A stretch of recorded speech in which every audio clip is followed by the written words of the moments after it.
I woke up from a coma on a Tuesday at 4:52 in the morning, and the first thing I did was keep my eyes shut. My mother was sitting in the vinyl chair beside my hospital bed, and I heard her exhale, long and slow, and say, "At last." I did not move. I did not open my eyes. Thank God I didn't, because then she leaned closer to the bed rail and whispered to someone I couldn't see, "Now we just need her to sign before she remembers anything." There was $11,400,000 sitting in a trust account with my name on it, and in that one sentence, whispered 40 inches from my face at 4:52 in the morning, I understood that my own mother was in on it. If you are watching this from a hospital waiting room right now, or from a bed you don't feel safe in, comment your city below, and if any part of what I'm about to tell you sounds familiar, hit like and subscribe before you go any further, because you are going to want to see how this ends. My name is Elena Marsh. I am 34 years old. For 11 years, I have worked as a forensic accountant, the kind large firms hire quietly when they suspect someone on the inside is stealing, the kind who reads a spreadsheet the way other people read a face, and knows within 4 columns whether someone is lying. I built my career finding money that other people hid. I never once imagined I would spend a year of my life hiding my own. 3 things were happening to me at once, and none of the people circling my hospital bed knew that I had already found all 3. The first was money.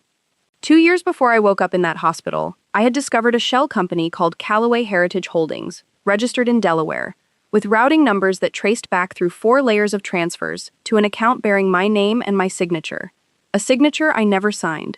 $940,000 had moved out of my personal trust in 18 months, in amounts small enough that my own bank's fraud algorithms never flagged them, but large enough that by the time I found the pattern, on a Sunday night at my kitchen table with my laptop open and a glass of Cabernet going warm beside me, I felt something in my chest go cold and very, very still.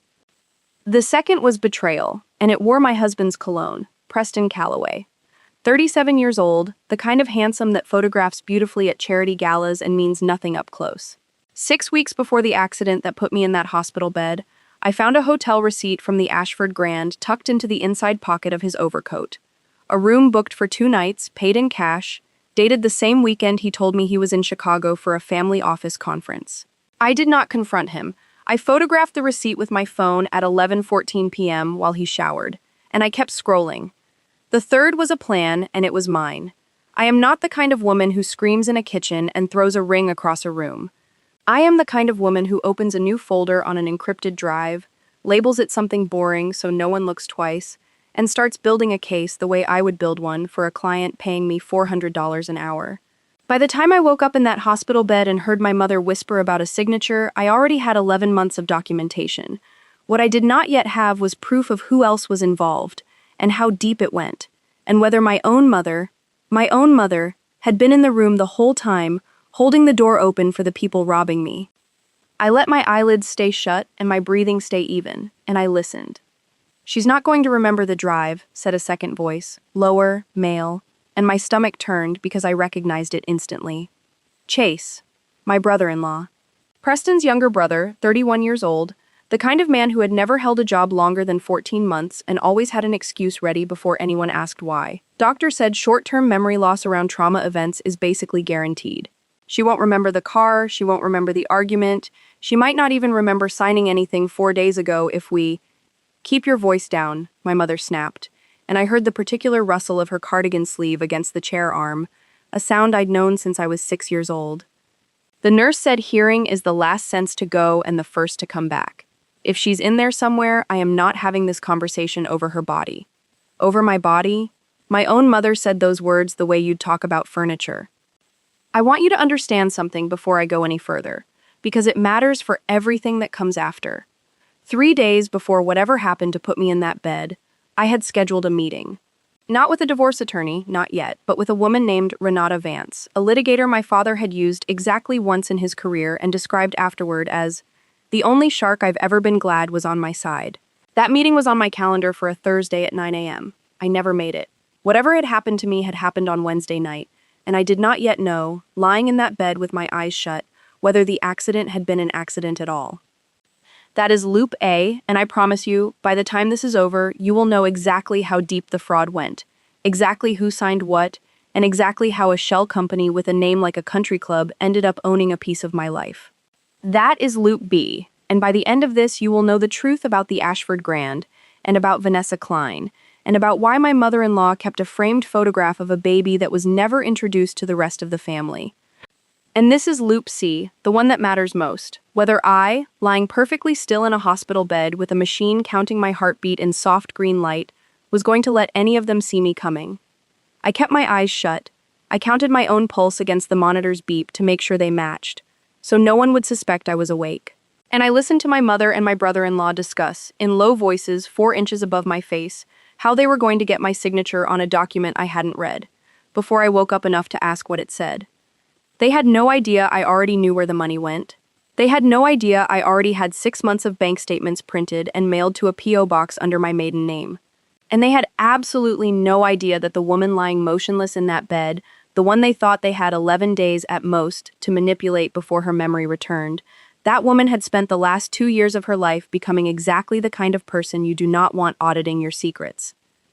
Let me take you back to the beginning, to the wedding, to the family, to the version of me who still believed that loving someone meant you didn't need to check their bank statements. I met Preston Calloway at a fundraising gala for the Whitmore Children's Hospital, in a ballroom with chandeliers so bright they made the champagne look gold instead of pale yellow. I was 28 years old, 3 years into my career at Bellhurst Forensic Advisory, wearing a navy dress I'd bought on sale because I did not yet believe I belonged in rooms like that one. Preston found me standing near the dessert table, and he said the kind of thing men like him always say. Something about how the tiramisu was the only honest thing in the room, and I laughed because it was a good line, not because I believed it meant anything. He told me his family had been in shipping insurance for 3 generations, that his grandfather had built Callaway Marine Trust from a single office in Baltimore into a firm that underwrote half the cargo traffic on the eastern seaboard.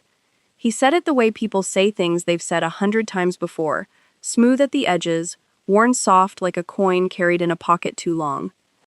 What I did not know that night, and would not learn for another 4 years, was that Callaway Marine Trust had been sold off in pieces 14 years earlier, that Preston's father had lost the controlling stake in a hostile buyout that the family referred to only as the transition, and that the Callaway name, by the time I met Preston, was carrying far more weight than the Callaway bank account. Preston did not lie to me, exactly. He simply let the chandeliers and the tailored suit and the practiced ease do the lying for him, and I was 28 and dazzled enough not to ask the follow-up questions a forensic accountant should always ask. Where does the money actually come from, and who signs the checks? We married 2 years later in a ceremony at the Callaway family estate in Millbrook, New York, a property I would later learn was mortgaged twice, once by Preston's father in 2009, and once again, quietly, by Preston himself, 4 months before our wedding, to cover what he described to me at the time as renovation costs. I paid for the caterer.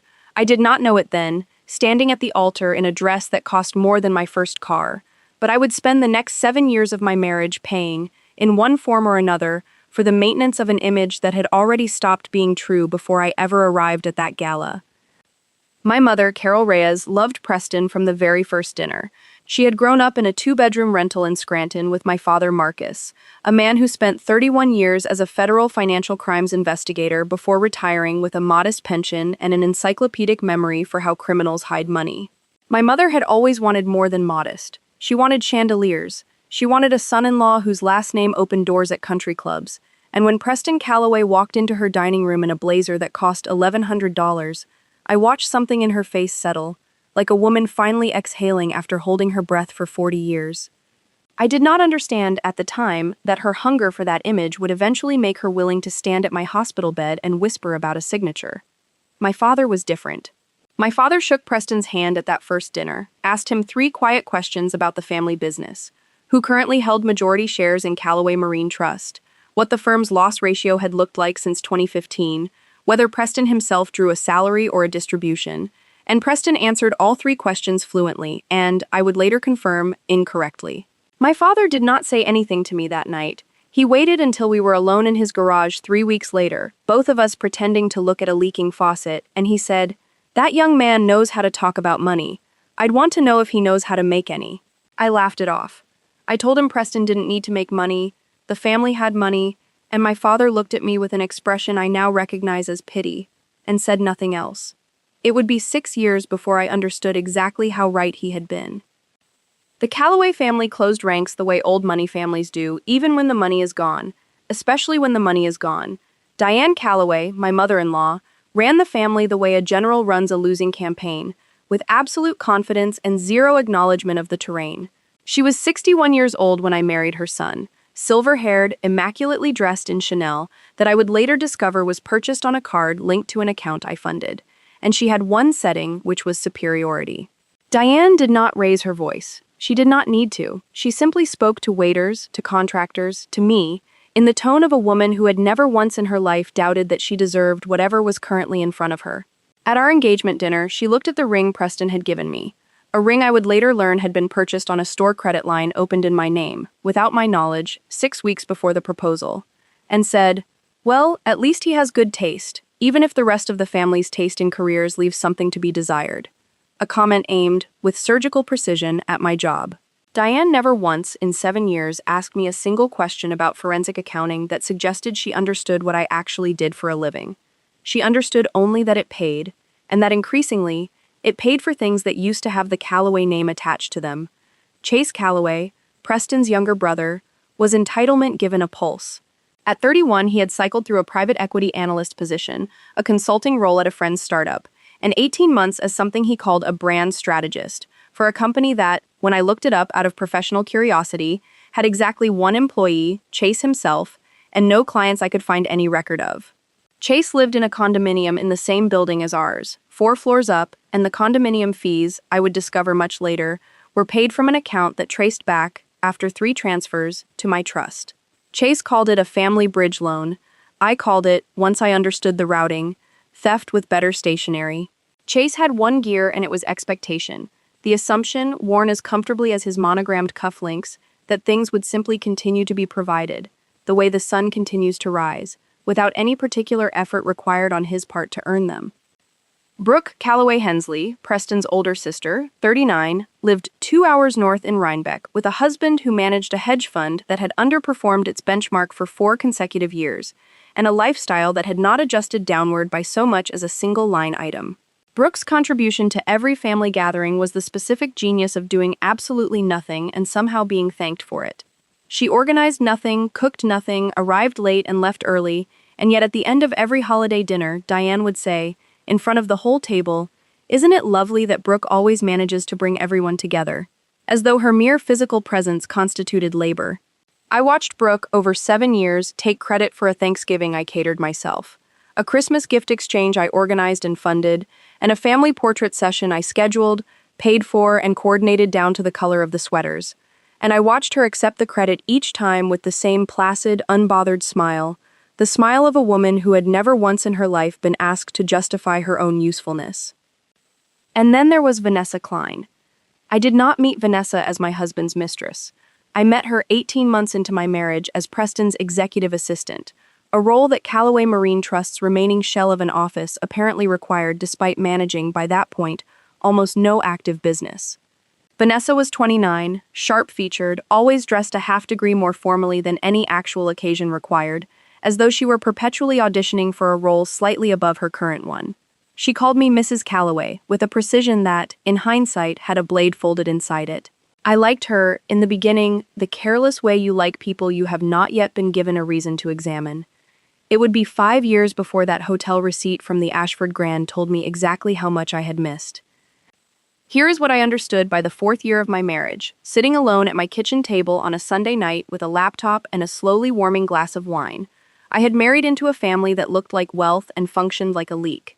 Every surface of the Calloway name, the estate in Millbrook, the country club membership, Diane's Chanel, Chase's condominium, Brooke's untouched lifestyle, even Preston's tailored suits, was being maintained not by Calloway Marine Trust, which by then wrote almost no new business and existed largely as a shell with a good address, but by money that had once been mine alone, inherited from my grandmother's textile patents, and grown, over a decade of careful investment, into a trust that named me as sole beneficiary. I had built a career finding exactly this pattern in other people's businesses. I had spent 4 years standing inside it without turning the same tools on my own life, because the person doing it wore my husband's face, and love, I have since learned, is an extremely effective blind spot, right up until it isn't. The Sunday I found the first thread, I was not looking for it. I was reconciling my own trust statements against my financial advisor's quarterly report, a habit my father drilled into me before I ever opened my first savings account. Never trust a number you haven't verified yourself. The trust, managed through Ashcombe Private Wealth, showed a disbursement of $42,000 in March, categorized simply as family advance per prior authorization. I had authorized no such thing. I opened the prior quarter, $31,000 in January, same code. I opened the quarter before that, $28,000 in October, same code, same vague description. Going back, I would discover over the following 3 weeks of quiet, methodical digging, 18 months. I did what I do for a living. I built a ledger. I opened a spreadsheet on a laptop that never once connected to our shared home network, and I labeled the file Q3-Retail Audit Draft, the kind of boring, forgettable name that makes people's eyes slide right past it.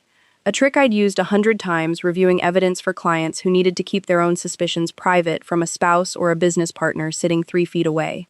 Into that spreadsheet, I began entering every disbursement coded family advance per prior authorization, cross-referenced against my actual calendar, my actual signatures, my actual knowledge. By the second week, the pattern had a shape.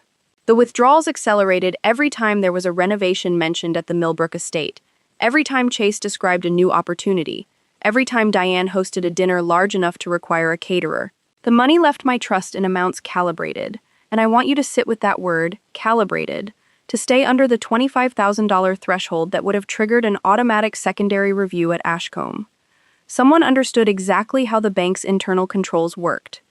Someone had either studied them or been told about them by someone who managed money for a living, and the second I typed that sentence into my own notes, my stomach dropped. Because I manage money for a living, and so does my father, and neither of us had done this. I called Ashcombe on a Tuesday afternoon from a conference room at my own office, using a client meeting as cover, and asked, in the calm, procedural voice I use when I already suspect the answer, to review the authorization documentation behind the family advance disbursements on my account. The relationship manager, a competent, unsuspecting young man named David Ferris, pulled the file and read me the details. The standing authorization had been signed 18 months and 11 days earlier, granting limited disbursement authority, up to $50,000 per transaction, to a secondary signatory listed as P. Calloway, spouse, joint household expenses. My signature was on that document. David read me the date, the account number, and then, almost as an afterthought, the notarization details. A notary public named Harold Weiss, licensed in the state of New York, whose stamp appeared at the bottom of the page. I have never met a man named Harold Weiss in my life. I asked David to email me a scanned copy of the signature page, framing it as a routine internal reconciliation, the kind of unremarkable request that generates zero suspicion from anyone. When the PDF landed in my inbox 40 minutes later, I sat perfectly still at my desk and looked at a signature that was almost mine. Almost. My real signature has a particular downward hook on the final A in Marsh, a habit left over from a childhood spent practicing cursive with my grandmother, who insisted every letter mattered. This signature's final A curved upward instead, a tiny, confident flourish that I have never once made in 34 years of writing my own name. I zoomed the PDF to 400% and stared at that single stroke until my eyes ached, and I understood, with the specific, clarifying calm that only ever arrives after the initial shock burns off, that I was looking at a forgery good enough to fool a notary, good enough to fool a bank, and good enough, almost, to fool me. I spent the next 4 months building what I would eventually hand to Renata Vance in a binder 2.5 inches thick. I traced the $42,000 March disbursement through 3 intermediary accounts before it landed, finally, in the operating account of Callaway Heritage Holdings, LLC, a Delaware entity registered 11 months before our wedding, whose registered agent, according to public filings I pulled on my lunch break using a database I have full professional access to, was a corporate services firm in Wilmington that specializes, almost exclusively, in setting up shell entities for clients who value discretion above almost everything else. The listed manager of Callaway Heritage Holdings was Diane Calloway. The listed secondary officer was Preston Calloway. There was no third name, no outside investor, nothing that resembled the family office consolidation vehicle Preston would later describe it as, when I finally, carefully, asked him about it in month 6 of my investigation, framing the question as idle curiosity about some LLC I'd apparently noticed on a joint tax document. "Oh, that's just something Mom set up for estate planning," Preston said, not looking up from his phone, his tone so light and unbothered that for one terrible second I almost believed I was overreacting. "Tax efficiency stuff. Boring." I said, "Sure, makes sense," and went back to loading the dishwasher, and inside my chest, something locked into place with the particular finality of a deadbolt turning. He had lied to my face, easily, without so much as a change in his breathing, about an entity that had received $940,000 of my money. If he could lie about that with that little effort, I understood I had no idea what else he had lied about, and that understanding is what sent me, 3 weeks later, into the inside pocket of his overcoat, looking for nothing in particular and finding a receipt from the Ashford Grand instead. But I am getting ahead of myself, because the forensic work matters, and I promised you specifics, not vague gestures at fraud. Callaway Heritage Holdings had exactly one funding source of any significance across its 11-month existence at that point: transfers from my trust, disguised as family advances under a forged authorization. It had exactly 4 expenditures of any significance: $310,000 to a contracting firm called Brambleworth Restoration for what invoices described as structural renovation at the Millbrook Estate, a property I would later confirm, through the county assessor's office, had received no permits for structural work in the relevant period, which meant the money had gone somewhere other than the walls. $220,000 to Chase Callaway directly, wired in 4 installments over 10 months, memo line reading, each time, family bridge loan, per DC. DC being, I assumed and would later confirm, Diane Callaway, not the city. $168,000 to a firm called Klein Creative Consulting, a name that meant nothing to me the first time I saw it, and everything to me the second time, once I understood that Klein Creative Consulting had been registered 14 months earlier by a woman named Vanessa Klein, using a residential address that, when I searched it out of pure professional habit, turned out to be a 2-bedroom apartment 11 blocks from the Ashford Grand. And the 4th expenditure, the one that made my hands go cold at my kitchen table on that Sunday night, the one that made me set the wine glass down before I dropped it, was a payment of $142,000 to a law firm called Preston had never once mentioned to me. Halloran and Vance Estate Litigation. I did not recognize the firm name at first. It was only when I mentioned it, weeks later, to my father over coffee, framing it as one more line item in my growing spreadsheet, that he set down his own cup very carefully and said, "Elena, that firm doesn't do estate litigation. That firm specializes in contesting trusts. If Preston paid $142,000 to a firm that contests trusts, and you are the beneficiary of a trust, you need to ask yourself what document they were preparing to file and against whom." I did not sleep that night. I lay next to Preston in our bed, listening to him breathe the slow, untroubled breath of a man who believed himself entirely undetected, and I began, for the first time, to plan not just documentation, but defense. I want to show you what it actually looked like to live inside that family for the 8 months I spent building my case, because the horror of it was never a single dramatic confrontation. It was the accumulation of small, repeated cruelties, each one small enough to swallow on its own, each one confirming exactly the trait I had already assigned to the person delivering it. Diane's arrogance showed up first at a Sunday dinner in April, 6 weeks after I found the forged authorization. She had redecorated the Millbrook dining room. New wallpaper, a hand-loomed rug from a dealer in Manhattan, a chandelier that replaced the one that had hung there since Preston's grandfather's time, and when I complimented the room, careful to keep my voice light, my face pleasant, my hands steady around a wine glass while every part of my professional brain cataloged the cost of what I was looking at, Diane said, "I finally had the resources to do it properly. Preston mentioned the family had some funds freed up." I said, "That's wonderful, Diane. It looks beautiful."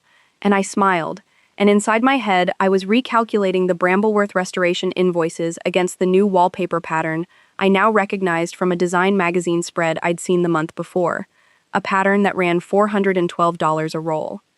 Diane never once, in that entire dinner, or in any dinner across those 8 months, asked where the resources had come from. She simply assumed, the way she assumed the sun would set in the west, that resources appeared when the Callaway name required them, and that asking questions about the mechanism was beneath a woman of her position.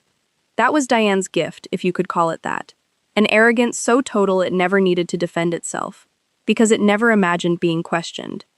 The second time it showed, 3 weeks later, I made the mistake. Deliberately, I'll admit, because by then I was testing the edges of what they'd say in front of me, of mentioning, mildly, over dessert, that I'd noticed some large disbursements from the family trust structure and asked whether Diane could walk me through the current balance sheet, just so I understand it, since apparently it affects my accounts too. Diane set down her fork with the precise, unhurried motion of a woman putting a subordinate back in their place. "Elena," she said, "financial matters in this family have always been handled by people who understand the difference between managing wealth and merely counting it. I don't say that unkindly, it's simply a different skill set than the one you use at your little firm." My little firm. The firm that had, 4 months earlier, uncovered $11 million in embezzled pension funds for a client, work that made the front page of the regional business section. I smiled at Diane and said, "Of course, I understand completely," and underneath the table my hand, resting on my own knee, was perfectly steady, because by then I had stopped being hurt by Diane's contempt and started treating it as data. She believed, with total confidence, that I would never look closely enough to catch her, and that belief was the single most useful thing about her. Chase's entitlement had a rhythm to it, a metronome I could set my watch by. Every 6 to 8 weeks, over that same 8-month stretch, Chase would appear at some family gathering with a new opportunity: a boutique fitness studio franchise, a disruptive beverage startup, a documentary film he was attached to produce, and every time, within 20 minutes of describing it, he would turn to Preston and say some version of, "Obviously I'd need a bridge, just short term, until the Series A closes." And every time, Preston would say, "Talk to Mom, I think there's room." And every time, 3 to 5 weeks later, I would find a new wire transfer in my ledger, moving from Callaway Heritage Holdings, funded, again, by my trust, into an account bearing Chase's name. I confirmed 4 separate bridges over those 8 months, totaling $220,000, not $1 of which was ever repaid, not one business of which ever produced a single dollar of revenue that I could locate in any filing, any bank record, any public trace. Chase once told me, at a 4th of July barbecue, holding a beer he had not paid for on a boat he did not own, docked at a marina slip his brother covered, "The thing about this family is we take care of each other. That's just how it works." I said, "That's a nice way to think about it," and wrote the exact quote down in my notes that same night, because I knew, even then, that a jury or a judge would want to hear, in his own words, exactly how entitled he believed himself to be. Brooke's laziness manifested most clearly in the 6 weeks leading up to what would have been our 5th wedding anniversary, an event Diane insisted on turning into a full family celebration at the Millbrook estate. 70 guests, a tent, a band, a caterer flown in from the city. I organized every element of it myself: the vendor contracts, the seating chart, the timeline, the flowers, while working full caseloads at Bellhurst and quietly building a fraud case against my own husband's family in the evenings. Brooke's sole contribution across those 6 weeks was a single phone call, 4 days before the event, in which she suggested, unprompted and unhelpfully, that the color scheme could maybe use more sage green. At the party itself, when a guest complimented the flawless execution of the evening, I watched Brooke, standing 8 feet away with a champagne flute in her hand, say, without a flicker of hesitation, "Oh, thank you. I basically ran point on the whole thing. It was a lot of work, but worth it." I stood there, holding a tray of canapés I had personally selected from 4 different tasting appointments, and I said nothing, and I smiled, and I wrote the quote down that same night in the same notes file, because by then I understood that documentation was not paranoia, it was preparation. And Vanessa. Vanessa's opportunism was the quietest of all of them, which is exactly why it took me the longest to see clearly. She never overstepped visibly. She called me Mrs. Callaway with unfailing courtesy at every office holiday party, every fundraiser, every occasion where Preston's work and my personal life briefly overlapped. She sent me a thoughtful, handwritten note when my grandmother died. A note I kept for over a year, tucked into a drawer, genuinely moved by it, before I understood exactly how calculated an act of kindness can be when it comes from someone who is quietly billing your family $168,000 for creative consulting. When I finally pulled the invoices during discovery, described work I could find no evidence had ever actually been performed. No campaigns, no deliverables, no client contracts, nothing but line items and payment requests. Month after month, funded, like everything else, by money that used to be mine. The night I found the Ashford Grand receipt, I had gone into Preston's overcoat pocket looking for a valet ticket, Nothing more sinister than that. Needing to know which garage our car was parked in before an early flight the next morning. What I found instead was a folded paper receipt, thermal print already fading at the edges, for 2 nights at the Ashford Grand, room 814, paid in cash, dated the exact weekend Preston had told me, over dinner, that he'd be in Chicago, meeting with legacy underwriting contacts, about repositioning what remained of Callaway Marine Trust. I photographed the receipt at 11:14 p.m., standing in our closet with the shower running 12 feet away, my hands not shaking at all, which surprised me more than the receipt itself. I had expected, if this moment ever came, to feel my whole body come apart. Instead, I felt the same specific, focused calm I feel when a client's spreadsheet finally resolves into a pattern after weeks of noise. The calm of understanding, finally, exactly what I was looking at. I did not confront Preston that night, or the next morning, or for the 5 months that followed. Instead, I began a second ledger, this one tracking dates. Every conference, every site visit, every legacy contact meeting, Preston described to me, cross-referenced against credit card statements I had full legal access to as a joint account holder.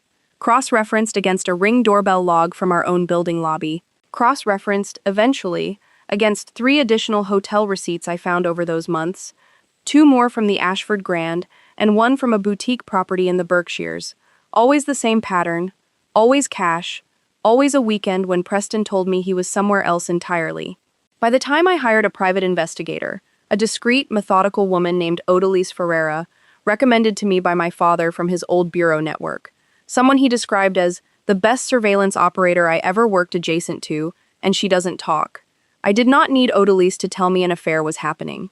I needed her to document it in a form that would survive cross-examination, and to find out whether Vanessa Klein was acting alone, or whether, as I increasingly suspected, she had been positioned inside Callaway Heritage Holdings by Diane herself, as a second, quieter beneficiary of the money that was draining out of my life, one calibrated wire transfer at a time. Odalise's first report landed in my inbox on a Wednesday afternoon, 11 photographs and a 4-page summary, time-stamped, geotagged, indisputable. Preston and Vanessa entering the Ashford Grand together at 6:42 p.m. on a Friday, his hand at the small of her back in the specific, practiced way of a man who has done this many times before.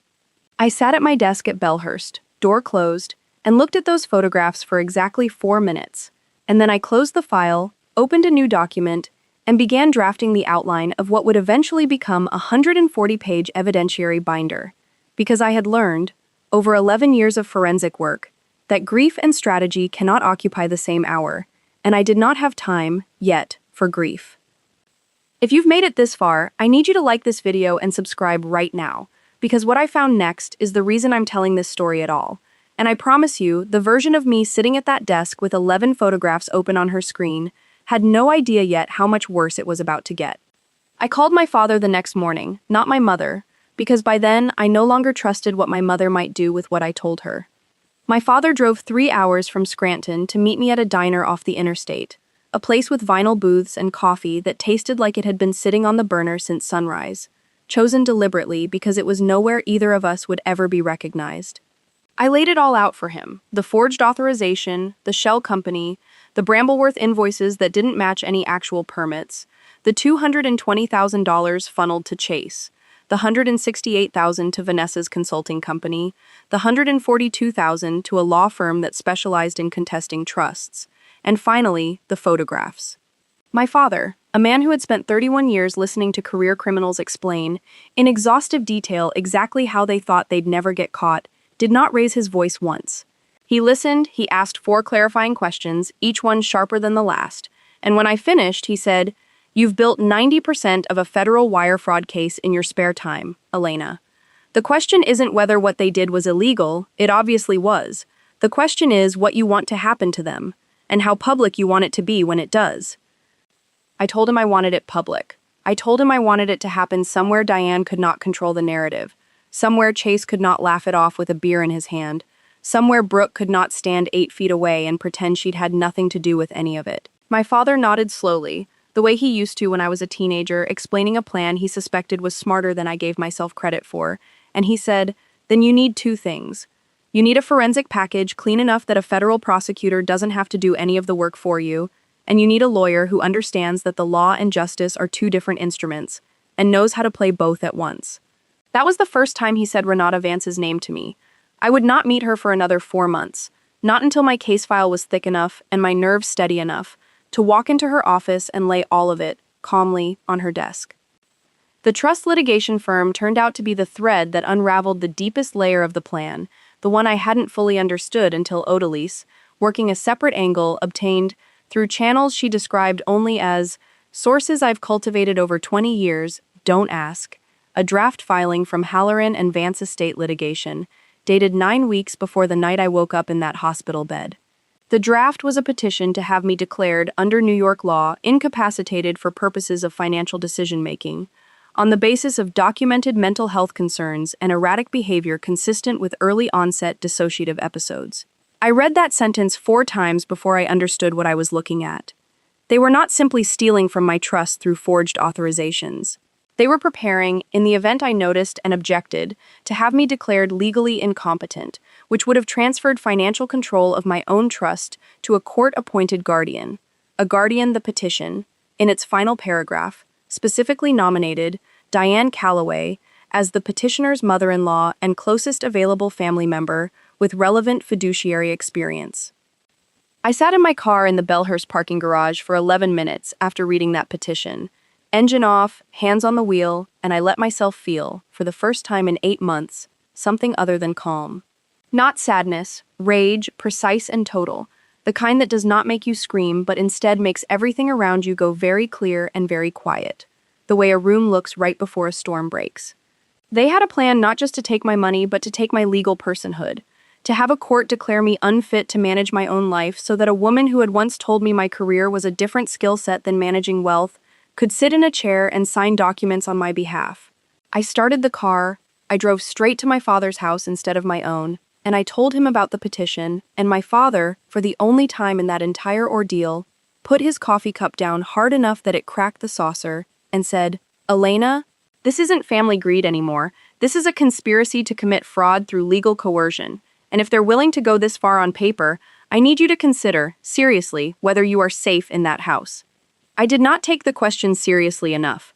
That is the one regret I carry out of everything that follows, and I want to say it plainly, without softening it, because I think some of you watching this are in situations right now where you are underestimating exactly how far someone is willing to go once they've decided your life is an obstacle standing between them and what they believe they're owed.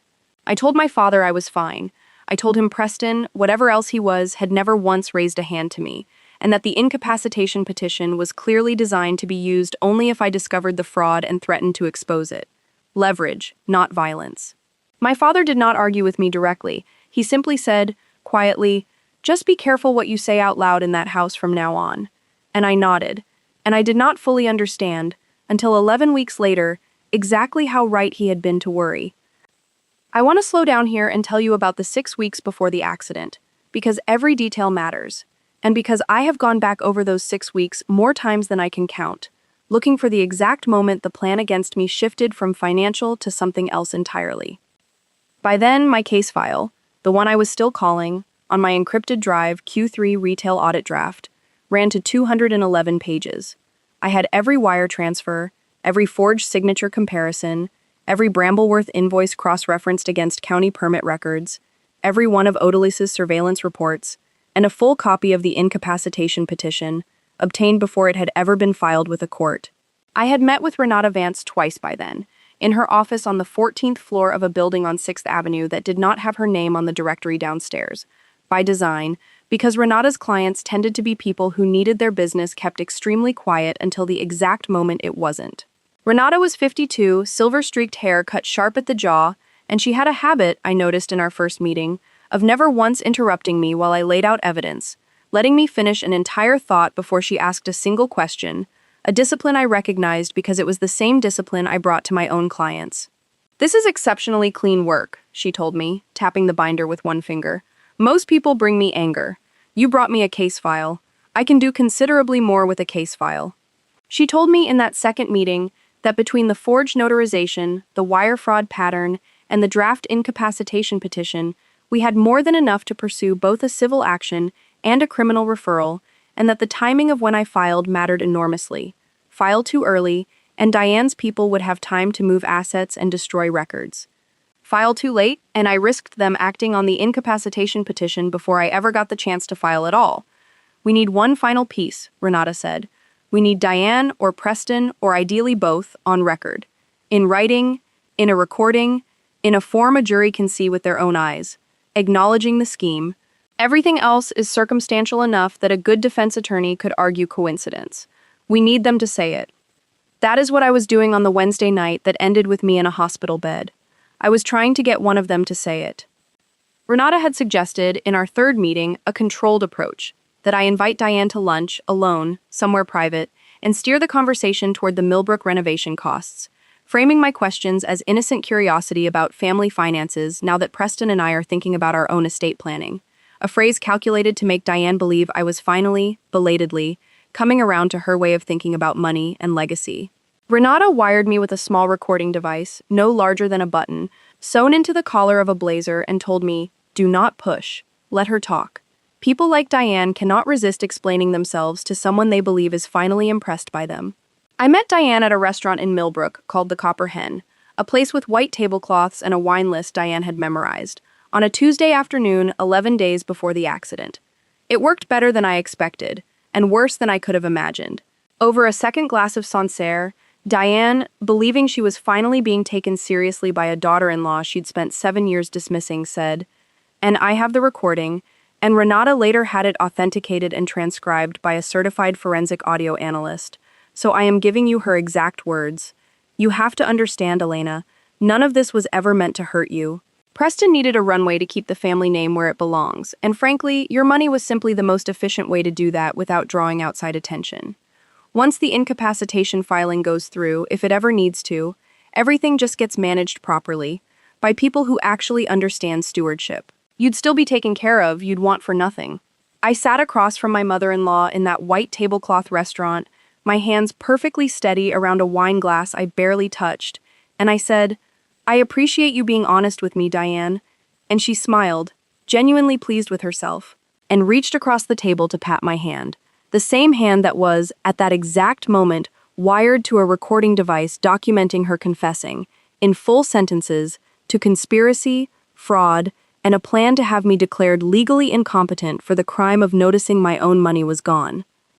I drove home from that lunch and sat in my car outside our building for 22 minutes before I could make myself go inside, not from fear, but from the sheer physical weight of finally holding, in a single audio file, the exact confession Renata had said we needed. I called Renata from the car. She listened to my summary and said quietly, "Elena, that's it. That's everything we need for both tracks. I want you in my office tomorrow morning to file. Do not discuss this with anyone in that house tonight. Do you understand me? Not one word." I told her I understood. I meant it when I said it. What I did not know, walking into my own apartment that evening, was that Chase had been sitting in the lobby of the Millbrook estate an hour earlier, waiting for Diane to return from lunch, and that Diane, still riding the high of what she believed had been a genuine breakthrough with her once dismissive daughter-in-law, had mentioned, offhand, to Chase, that Elena had asked some surprisingly specific questions about the estate finances over lunch. Chase, whose one functioning survival skill was reading a room for threats to his own supply of family money, immediately called Preston. Preston, who had spent 5 months growing increasingly paranoid about my late nights at the office, my locked laptop, the encrypted drive I thought I'd hidden well enough, put those two facts together faster than any of them had ever managed to put together an honest day's work. By the time I got home that Wednesday night, Preston was already sitting in our living room, in the dark, with my laptop open on the coffee table in front of him. He had gotten into it 3 days earlier, I would learn much later, using a password he'd watched me type over my shoulder without my realizing, a small carelessness on my part that I have replayed in my mind more times than almost any other detail in this entire story. He had found the file labeled Q3's Retail Audit Draft. He had read all 211 pages, and he had spent 3 days deciding what to do about it. 3 days in which he said nothing to me, smiled at me over dinner, kissed me goodnight, while carrying, the entire time, the full knowledge that his wife had built an airtight case against his entire family. "Sit down, Elena," he said when I walked in, and his voice had none of the practiced warmth I'd fallen in love with 7 years earlier. It was flat and cold, and underneath it, I could hear something I had never heard from Preston before in 7 years of marriage. Fear, curdling fast into fury. "We need to talk about what's on this laptop." I did not sit down. I told him, as calmly as I could manage with my pulse hammering in my ears, that I knew about the forged authorization, the shell company, the incapacitation petition, and Vanessa. I told him I had already retained counsel. I watched something in his face come apart, not into grief, but into the specific panic of a man realizing, in real time, that the comfortable structure he'd built his entire adult life on top of was about to be dismantled in public, with his name attached to every beam of it. "You have no idea what you're about to do to this family," he said, standing up, and his voice rose for the first time in the conversation. Loud enough that I remember flinching, loud enough that I remember thinking, with the strange, detached clarity of a mind under threat, that our neighbors might hear this through the walls, and some part of me was glad, because I wanted a witness. I do not remember every detail of what happened in the next 4 minutes with total clarity, and I want to be honest with you about that rather than smoothing it into a cleaner story than it actually was. Because Odalise's later reconstruction, cross-referenced against the building's hallway camera and the testimony of a neighbor, Mrs. Alvarez in 6B, who called the police at 9:47 p.m. after hearing raised voices and what she described as a loud crash, fills in gaps my own memory still hasn't returned in full, even now. I remember Preston grabbing for the laptop, trying to take it from me. I remember pulling back.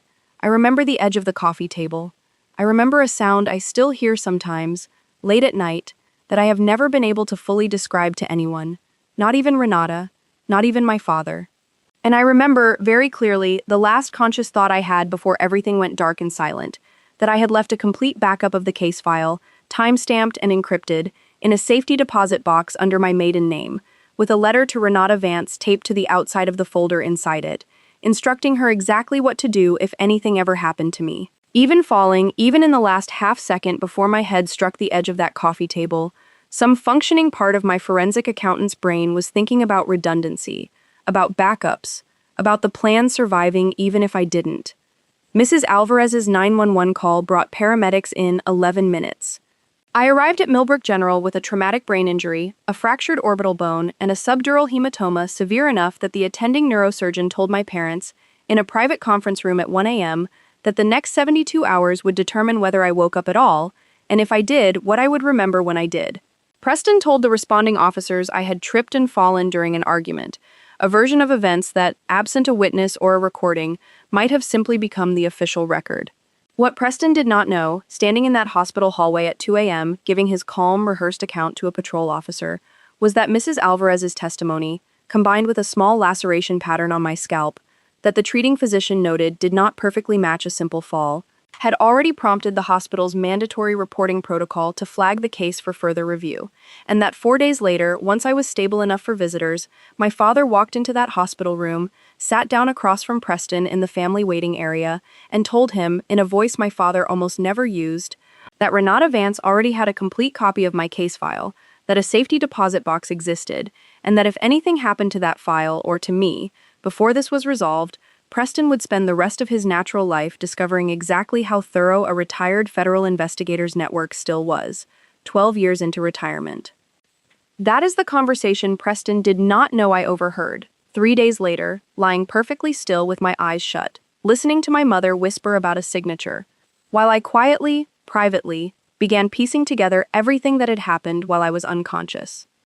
I stayed still in that hospital bed for 6 more days after the morning I first woke and heard my mother whisper about a signature, and those 6 days were, without question, the most disciplined performance of my entire life. I let doctors believe my memory of the accident itself was fragmented, which was, in fairness, half true. I genuinely did not remember the exact moment my head struck the coffee table, and I let that gap stand in, convincingly, for a much larger gap that did not actually exist. I answered questions from the neurologist, a careful, kind woman named Dr. Priyanka Osei, with just enough hesitation and just enough vagueness to seem plausible, while privately tracking, with total clarity, every visitor who came through my door, every conversation that happened when they believed I was asleep or too impaired to follow it. My mother visited every day, and every day she brought a folder. Not obviously, she kept it in her large leather tote, tucked between a paperback novel and a half-eaten bag of almonds, but I recognized the particular cream-colored cardstock of Halloran and Vance's letterhead. The second corner of it peeked out on day 3, while she rummaged for a tissue. On day 5, believing me still groggy and only half present, she sat beside my bed, took my hand, and said, in the warm, coaxing voice she used to use when I was a child refusing to eat vegetables, "Sweetheart, there's just a small paperwork thing we need to sort out, so Preston can keep handling the household accounts while you rest. It's nothing to worry about, just a formality." I let my eyes flutter, disoriented, uncertain, and said, in a voice I deliberately made small and confused, "What kind of paperwork, Mom?" And my mother, God help her, patted my hand and said, "Just something about temporary financial management. You don't need to understand the details right now. You just need to rest and let the people who love you handle it." I said okay, in the smallest voice I could manage, and inside, every cell of my body was memorizing the exact shape of her betrayal. The specific, deliberate cruelty of a mother willing to have her own daughter declared incompetent rather than lose access to the chandeliers Preston's family money had bought her. On day 6, I called Renata Vance from a hospital phone. During a 40-minute window when Dr. Osei had cleared me for a supervised walk to the family lounge and my mother had stepped out for coffee. I told Renata everything I had heard, every whispered conversation, every visit from my mother with that cream-colored folder. Renata, to her credit, did not waste a single second on sympathy, because she understood, as I did, that sympathy was a luxury we could not afford yet. "Elena," she said, "listen to me very carefully. The moment you wake up and they know you're lucid, this accelerates in ways we can't fully control. I need you to stay exactly where you are, keep performing exactly what you've been performing, for 48 more hours, while I move on 3 fronts simultaneously. Can you do that?" I could, and I did.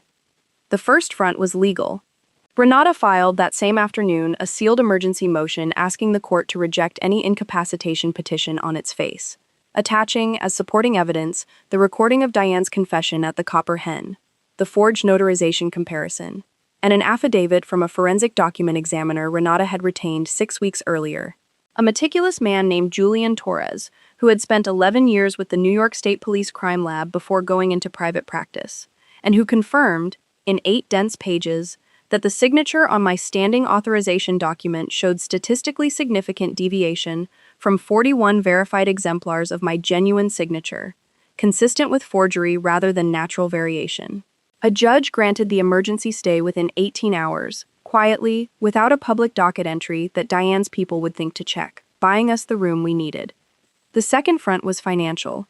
My father, using contacts he had maintained since retirement with almost religious discipline, made 2 phone calls, one to a former colleague now working economic crimes at the FBI's New York field office, a man named Special Agent Desmond Cole, and one to Ashcombe Private Wealth's chief compliance officer, alerting her, in his careful, procedural way, that a forged authorization document might have been used to disperse funds from a client trust, and that federal involvement was likely forthcoming.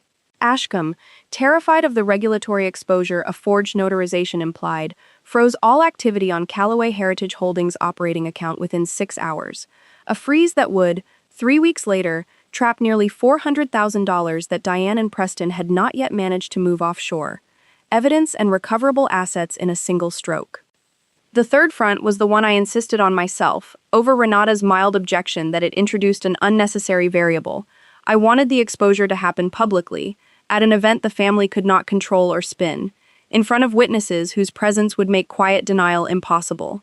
Diane, in an act of staggering, almost admirable arrogance, had scheduled for 3 weeks after my hospital discharge a lavish vow renewal ceremony for herself and my father-in-law's 40th wedding anniversary, an event she had been planning, I would later learn, for over a year, at the Millbrook Country Club, with 140 guests, a string quartet, and a keynote toast she intended to deliver herself about the enduring values of family. I told Renata from my hospital bed, "That's where this happens. Not in a courtroom first. There. In front of everyone who spent 7 years watching Diane look down on me." Renata was quiet for a moment, and then she said, "That's not how I usually recommend doing this. Public exposure before formal charges creates risk.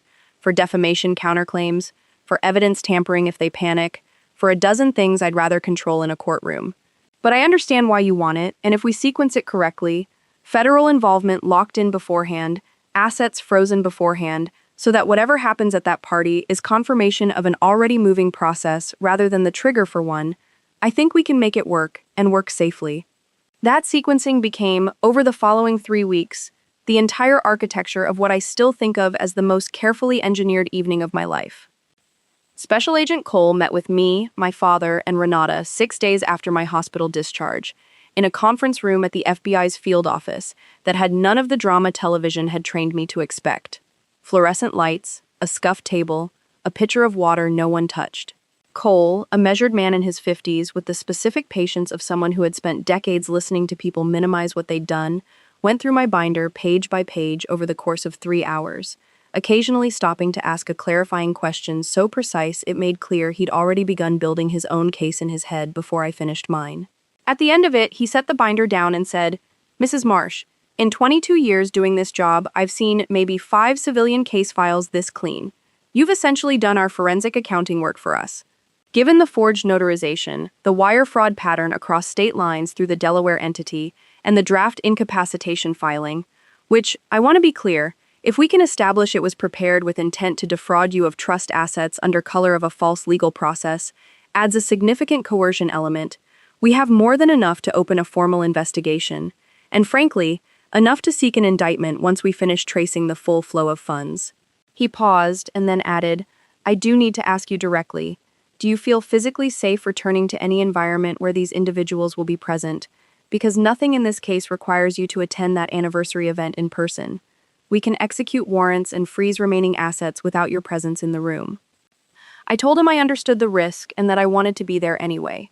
My father started to object, and I watched him stop himself, mid-breath, the way he used to when I was young, and he'd decided a decision was genuinely mine to make. "If you're set on it," Cole said finally, "we do it with a plan. Agents on site, plain clothes, positioned before the event starts, coordinated timing so nothing gets messy or dangerous. You do not confront anyone alone. You do not improvise. Whatever you say in that room, you say it knowing exactly what happens in the 60 seconds after you say it." I agreed to every condition. I had spent 8 months building a case with the discipline of a professional, and I was not about to let the final act collapse into something reckless, however badly some private part of me wanted to stand up in front of Diane and simply scream.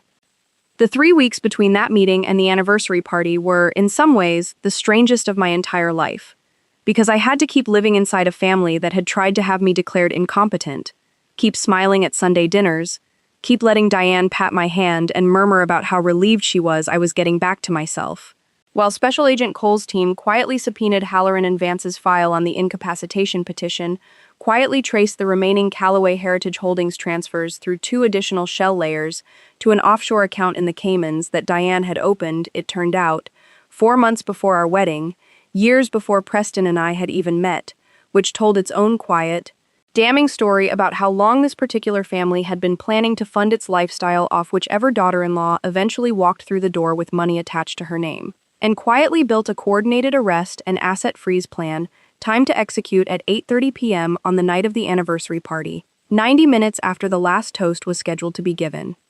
Preston, for his part, seemed to believe, across those 3 weeks, that my brain injury had genuinely erased what I knew, or at least softened my resolve to act on it. He was gentler with me than he had been in years, brought me flowers, spoke to Dr. Osei personally about my recovery timeline, and I let him believe every soft gesture was landing exactly the way he intended, because every gentle, guilty kindness he performed in those 3 weeks became one more data point in the record Renata was building of a man who understood, on some level, exactly how badly he had wronged me, and was trying, clumsily and too late, to buy his way back into my good graces before the walls came down around him. The night before the anniversary party, I sat with Renata in her office until almost midnight, going through the sequence one final time, the way a surgeon reviews a procedure before walking into the operating room. Renata had prepared 3 physical copies of the core evidentiary summary, not the full binder, which ran to over 200 pages and would mean nothing read aloud in a ballroom, but a distilled 6-page timeline she called the spine, built specifically to be spoken, not shown, structured so that each fact led inevitably into the next, so that no one in that room, however desperate to interrupt or deflect, would be able to find a seam to argue through. "You will not raise your voice," Renata told me, tapping the pages on her desk with 2 fingers. "The moment you raise your voice, you become the story.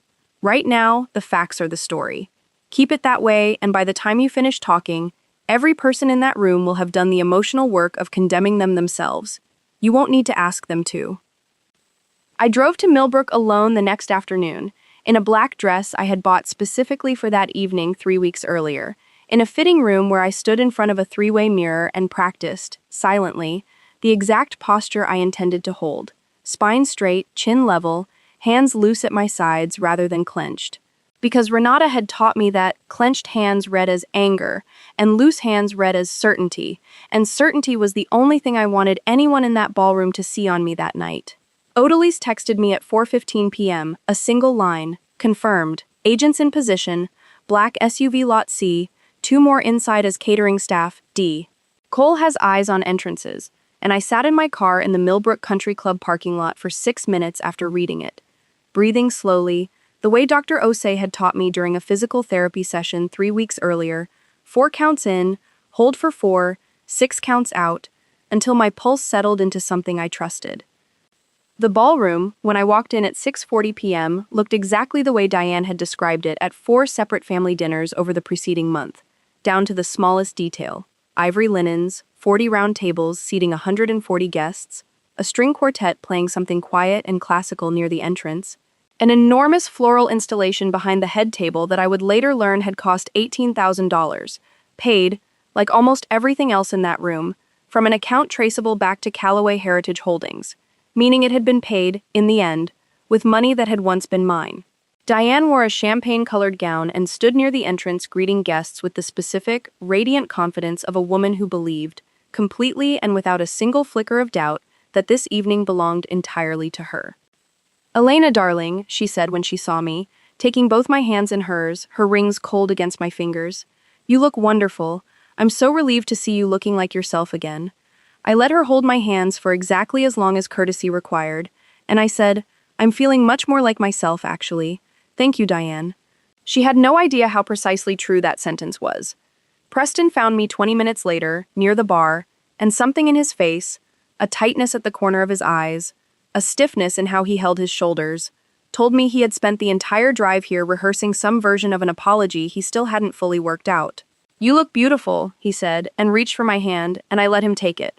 Briefly, because Renata had specifically told me to give them nothing to react to early, to let the evening unfold at its natural pace until the exact moment I chose to break it open. "I've been thinking a lot since the accident," Preston went on, quiet, urgent, "about what I want our life to actually look like going forward. I know things have been complicated. I want to fix that." And I looked at him, at the man I had married in a dress that cost more than my first car, at the specific, practiced warmth in his eyes that had once made me believe, at 28, that I had found someone who saw me clearly, and I said, "I think tonight is going to change a lot of things, Preston. I really do." He smiled, relieved, misreading me completely, exactly the way I intended him to. Chase arrived fashionably late, already 2 drinks in, loud enough that I heard his laugh from across the room before I saw him, describing to a cluster of guests some new venture he was finalizing details on, a phrase I had, by then, heard variations of at least 6 times across 8 months, always followed, within a matter of weeks, by another wire transfer draining out of a trust that no longer had very much left to drain. Brooke arrived even later, in a dress that visibly strained the seams of what she'd worn to my own wedding rehearsal dinner 4 years earlier, and made a beeline for the head table's seating chart, rearranging 2 place cards to move herself closer to a cousin she considered more interesting company, a small, casual act of self-interest so perfectly consistent with everything I'd documented about her that I almost laughed out loud, standing there with a champagne flute I hadn't touched, watching my case file confirm itself in real time. And then, at 7:52 p.m., while the appetizer course was being cleared and the band's lead singer was setting up for the first toast, I saw Vanessa Klein walk in, alone, in a dress the same shade of deep burgundy as the one she'd worn to the office holiday party 3 years earlier, the one where she'd called me Mrs. Calloway, and told me, with what I had believed at the time was genuine warmth, how lucky Preston was to have married someone so accomplished. She scanned the room, found Preston across it, and the look that passed between them, brief, practiced, careful to dissolve the instant either of them registered another guest's attention, was the same look I imagined had passed between them 100 times before, in hotel lobbies and office hallways and, apparently in the middle of his own mother's 40th anniversary party, a level of comfort with deception so total it had stopped registering, for either of them, as risk at all. At 8:02 p.m., Diane tapped a fork against her champagne glass, and the room quieted, and she stood at the head table beside my father-in-law, radiant, self-assured, and began the toast she had been planning. I later learned from Chase's own careless comment at the bar earlier that evening, for over 14 months. 40 years ago, Diane began, her voice carrying easily across the ballroom without a microphone, the specific projection of a woman who had never once doubted a room would listen when she spoke. I married into this family, believing in something simple. That family takes care of family, that we protect what matters, that the Calloway name means something, because the people who carry it show up for each other, no matter what it costs. I watched 140 guests nod along, genuinely moved, having no idea that every word Diane was saying was, in the most literal sense possible, a description of exactly what she had done to me. She had, in fact, taken care of family, at a cost of $940,000 that was never hers to spend. Diane continued for 4 more minutes, describing the family's resilience through hardship, a phrase I understood, standing in the back of that ballroom with my pulse steady and my hands loose at my sides exactly as Renata had instructed, to be a genteel euphemism for the loss of Callaway Marine Trust 14 years earlier, the collapse that had started this entire architecture of borrowed appearances and stolen money in the first place. And then, as she moved toward closing, Diane said the sentence that became, for me, the final permission I had been waiting for, a callback, though she had no idea she was handing it to me, to a comment she had made at our engagement dinner 7 years earlier. "And to my daughter-in-law Elena," Diane said, raising her glass toward where I stood, smiling at me with genuine, unguarded warmth for perhaps the only time in 7 years. "We are so grateful you've recovered so well. Family takes care of family, always."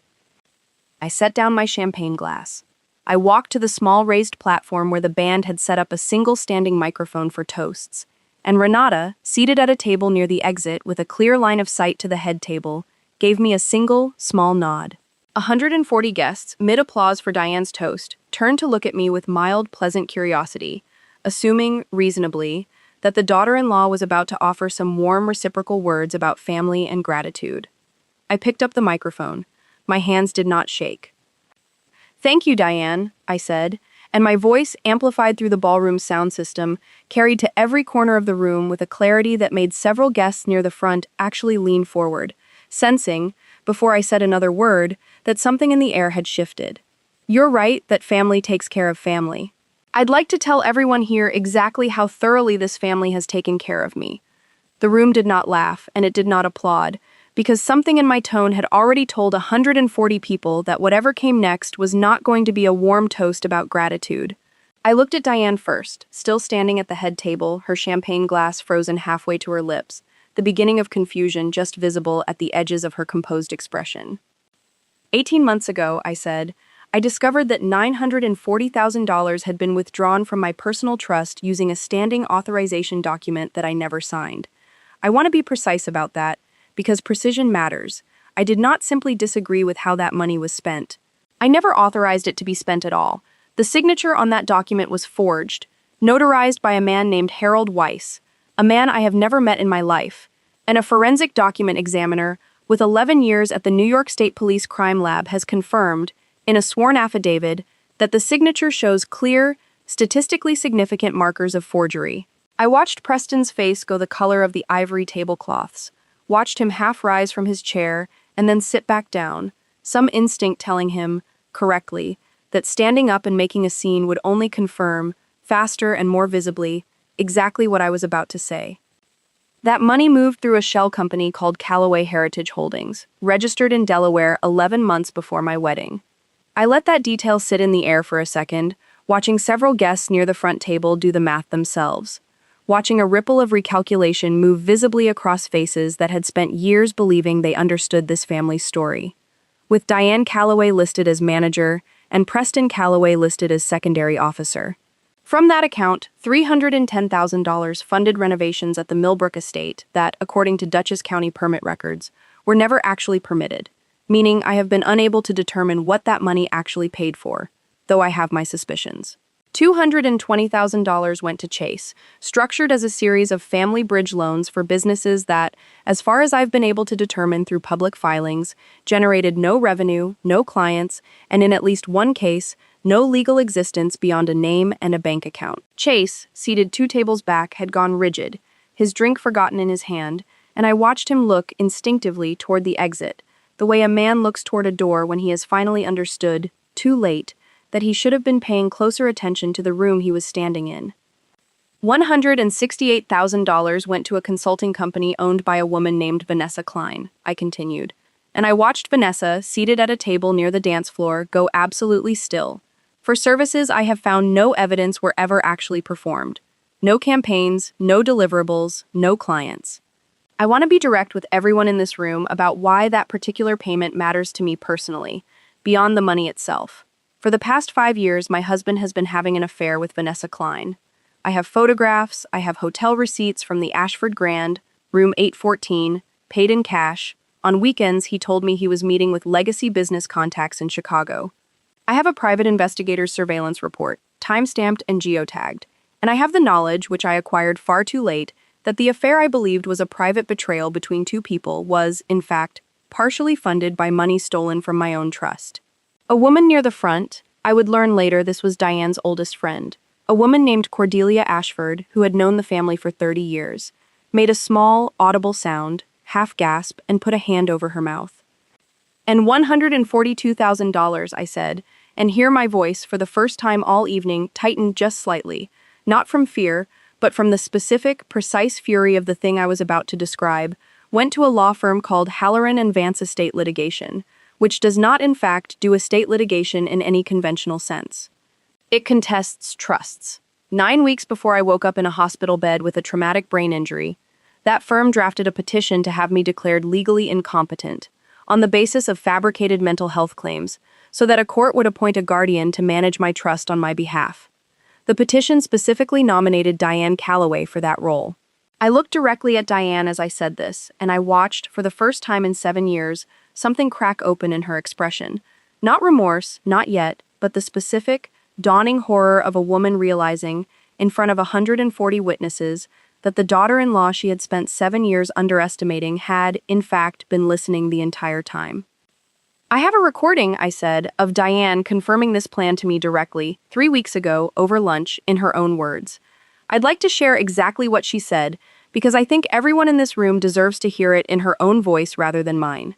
I nodded toward Renata, who had, with Special Agent Cole's prior authorization, cued a short audio clip on a small speaker positioned near the platform, and Diane's voice, warm and confiding and utterly unaware it was being recorded, filled the ballroom. Once the incapacitation filing goes through, if it ever needs to, everything just gets managed properly, by people who actually understand stewardship. You'd still be taken care of, you'd want for nothing. The silence that followed that recording was unlike anything I have experienced before or since. 140 people, frozen. The string quartet's instruments lying forgotten in musicians' laps. The only sound in the entire ballroom, the faint hum of the sound system waiting for whatever came next. Diane found her voice first, and it came out sharper and higher than her usual measured tone. The sound of a woman whose composure had never once, in 61 years, been tested in front of an audience she couldn't control. "This is absurd," she said, her hand gripping the edge of the head table. "Elena, you suffered a traumatic brain injury. You are clearly confused, and I understand that, but I will not stand here and be accused of. The forensic document examiner's affidavit is a matter of public record as of this morning," I said, cutting across her, my voice still level, still calm, exactly the register Renata had drilled into me. "So is the FBI's Economic Crimes Division file, which has been open for 3 weeks. And so, as of approximately 90 seconds from now, is the freeze on the remaining assets in the Callaway Heritage Holdings account, and the arrest warrants that accompany it." I said this last part looking directly at the ballroom's main entrance, and as if the sentence itself had been a cue, which, in the most literal sense, it was. The double doors opened, and Special Agent Desmond Cole walked in, flanked by 4 agents in plain dark suits, 2 more who had, until that exact moment, been quietly working the room disguised as catering staff, now stepping forward from where they'd been stationed, near the kitchen entrance and the bar. The room, which had been silent, erupted, not into chaos exactly, but but into the low, urgent roar of 140 people all speaking at once. Some standing, some reaching for phones, one elderly guest near the back audibly asking his wife, "Is this part of the entertainment?" Agent Cole moved directly toward the head table, his voice carrying the flat, procedural calm of a man who had done this exact walk hundreds of times before, and said, "Diane Calloway, Preston Calloway, Chase Calloway, I need you to come with us. We have warrants for your arrest on charges including wire fraud, forgery, and conspiracy to commit fraud through a fraudulent legal filing." Diane's face, I remember, did not crumble the way I might once have imagined in years of quietly resenting her that it would. It went instead into a kind of frozen, disbelieving stillness. The stillness of a woman encountering, for the first time in her adult life, a consequence she could not out-argue, out-charm, or out-status her way around. Preston stood, and for one moment I saw something in his face that might, in another life, have been the beginning of genuine remorse. Not for what he'd done, I understood even then, but for the specific, irreversible fact of being caught, the sudden collapse of an entire, carefully maintained persona in front of every person whose opinion he had ever cared about. "Elena," he said, and his voice cracked on my name in a way I had not heard in 7 years of marriage. "Please, whatever you think happened." And I said, quietly, only loud enough for him and the agents flanking him to hear, "I don't think anything happened, Preston. I know exactly what happened. I have known for 8 months. I built the entire case while you were still lying to my face about a boring LLC your mother set up for tax efficiency." He had no response to that. There wasn't one. Chase attempted, briefly and pathetically, to bolt for a side exit near the bar, a decision that resulted in him being intercepted within 4 steps by one of the agents who had been stationed as catering staff. An agent who, I noted with something close to grim satisfaction, had spent the earlier part of the evening pouring Chase's drinks. Brooke, who had not been named in any warrant, sat frozen at her rearranged seat near the head table, her face draining of color as she began, visibly, to understand that 39 years of quiet, comfortable proximity to money she'd never once questioned the source of was about to become, in the eyes of 140 witnesses and whatever news coverage inevitably followed, its own kind of public reckoning, even without a warrant attached to her name. Vanessa Klein had not moved from her table since the recording played, her face a careful, controlled blank that I recognized, with a strange flash of professional respect even in that moment, as the exact same discipline I had spent 8 months cultivating myself. The discipline of someone calculating, in real time, exactly how much damage was actually reaching her personally, and what her next move needed to be. Special Agent Cole approached her table separately, and I heard him say, quietly, that her consulting company's payment records would be subpoenaed as part of the ongoing investigation, and that she should expect to be contacted by federal investigators within the week. She did not deny anything. She simply nodded, once, with the particular composure of a woman who had always understood, on some level, that this arrangement carried risk, and had decided, 7 years ago, that the risk was worth it. I stood at that small platform, microphone still in my hand, and watched federal agents lead my mother-in-law, my husband, and my brother-in-law out of a ballroom decorated with $18,000 flowers, paid for with my own stolen money, past 140 guests who would spend the rest of that evening and the following months retelling this story at every dinner party they attended for the next decade. And I felt, for the first time in 8 months, something loosen in my chest that I had not fully realized I'd been holding. My mother found me near the platform, her face pale, her hands shaking, and said, "Elena, I didn't know it was this bad, I swear to you. I only knew about the paperwork, I didn't know about the forgery, I didn't know about—" And I looked at her, at the woman who had sat beside my hospital bed and whispered about a signature over my unconscious body, and I said, "You knew enough, Mom. You knew enough to whisper about it instead of telling me the truth. That's not confusion. That's a choice." I did not raise my voice. I did not need to. I simply turned and walked toward Renata, who was already gathering her things, already moving toward the practical business of what came next. And I did not look back to see my mother's face as I walked away, because for the first time and as long as I could remember, I did not need her approval, or her tears, or her explanation, to know exactly what I had done, and exactly why it had been right.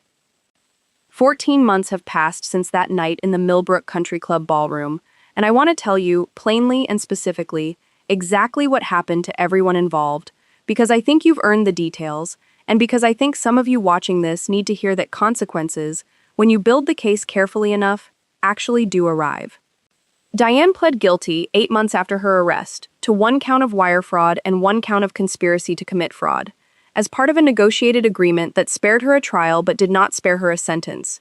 3 years in a federal correctional facility in Danbury, Connecticut, along with a restitution order requiring her to repay, personally, the portion of the $940,000 that could be directly traced to her decision-making, an amount her attorneys negotiated down to $310,000, which is, I want you to notice, exactly the figure that went into the Brambleworth renovation invoices for a chandelier and wallpaper I once complimented at a Sunday dinner.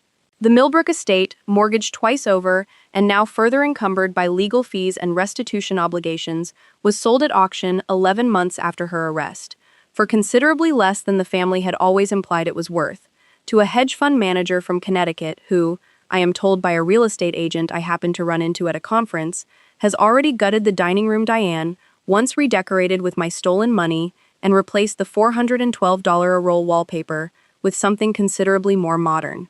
Diane's country club membership was quietly revoked 4 days after the arrest, before the criminal case had even been formally filed, which tells you something about how quickly a room built entirely on appearances collapses once the appearance itself is punctured.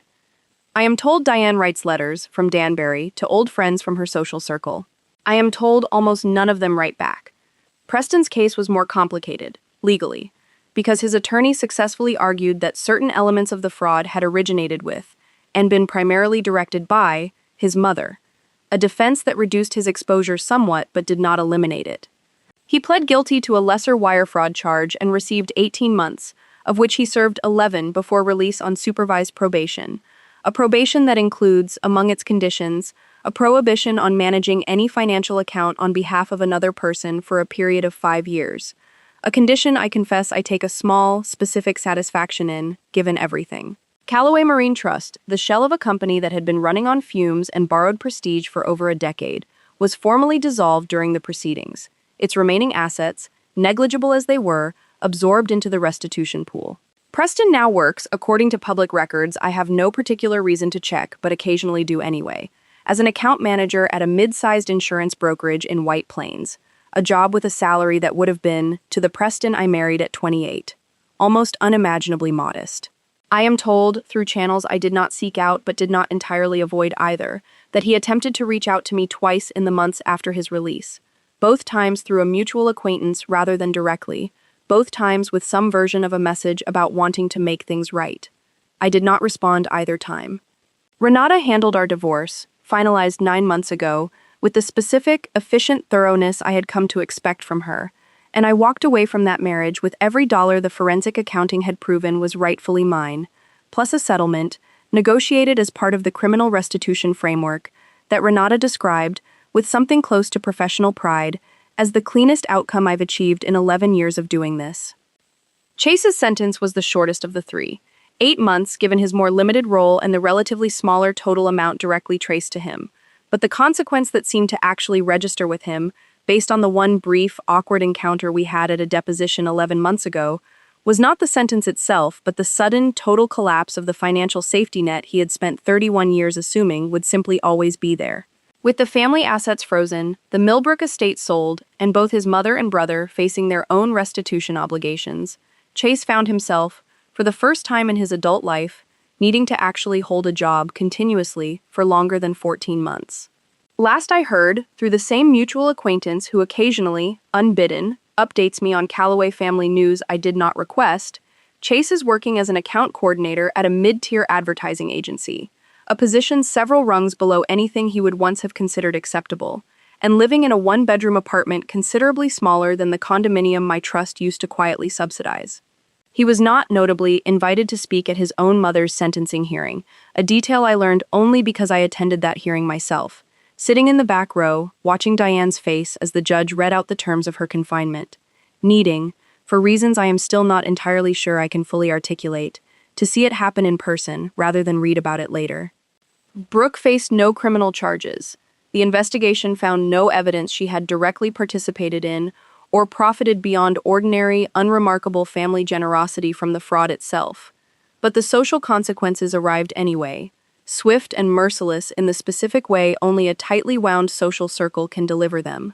The story of that anniversary party spread through Millbrook and its surrounding social circuit within days, embellished in some tellings, understated in others, but consistently, in every version I ever heard secondhand, featuring Brooke as a background character in her own family's downfall, a woman who had spent 39 years coasting on a name that had turned out to be built on someone else's stolen money.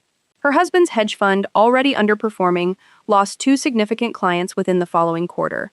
Clients who cited, according to industry gossip that reached me through my own professional network, reputational concerns.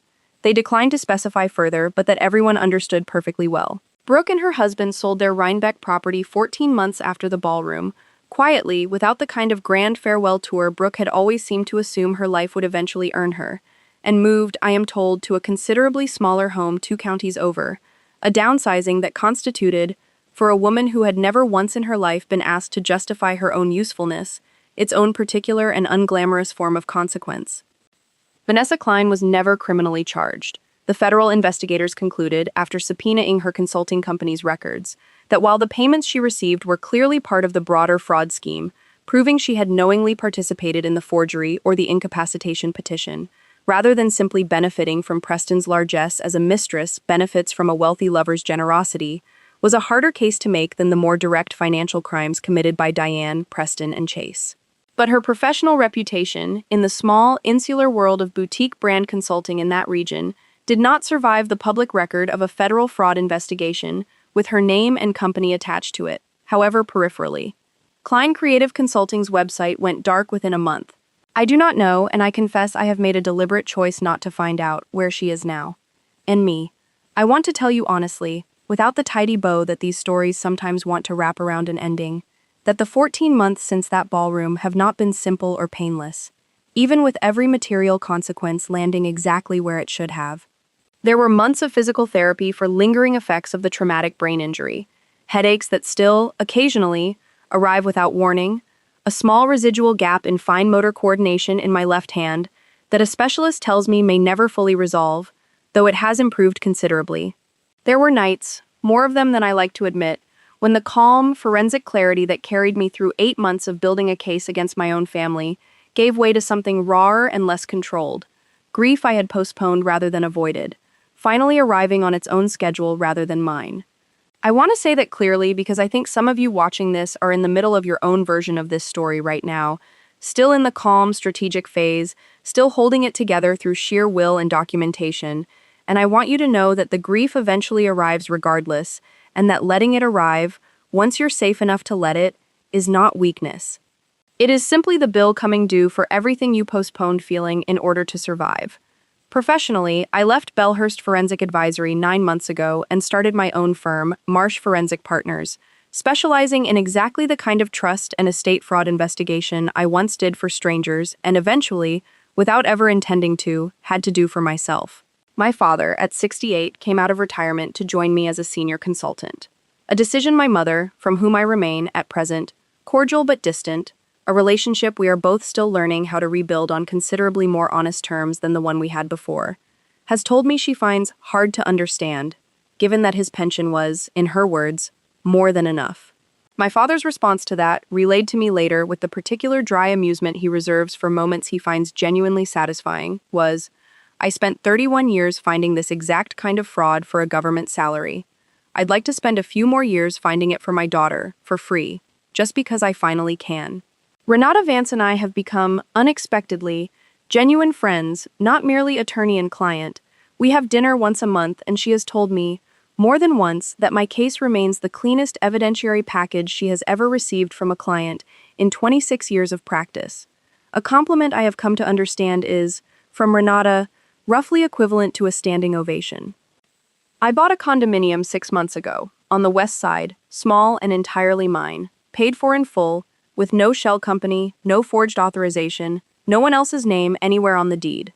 I furnished it slowly, deliberately, choosing every piece myself, and there is a particular satisfaction, I have discovered, in a home that owes nothing to anyone's performance of status. No chandeliers purchased to impress guests who never once asked where the money came from. No wallpaper chosen to maintain an image that had stopped being true a decade before I ever walked into that ballroom in a navy dress bought on sale.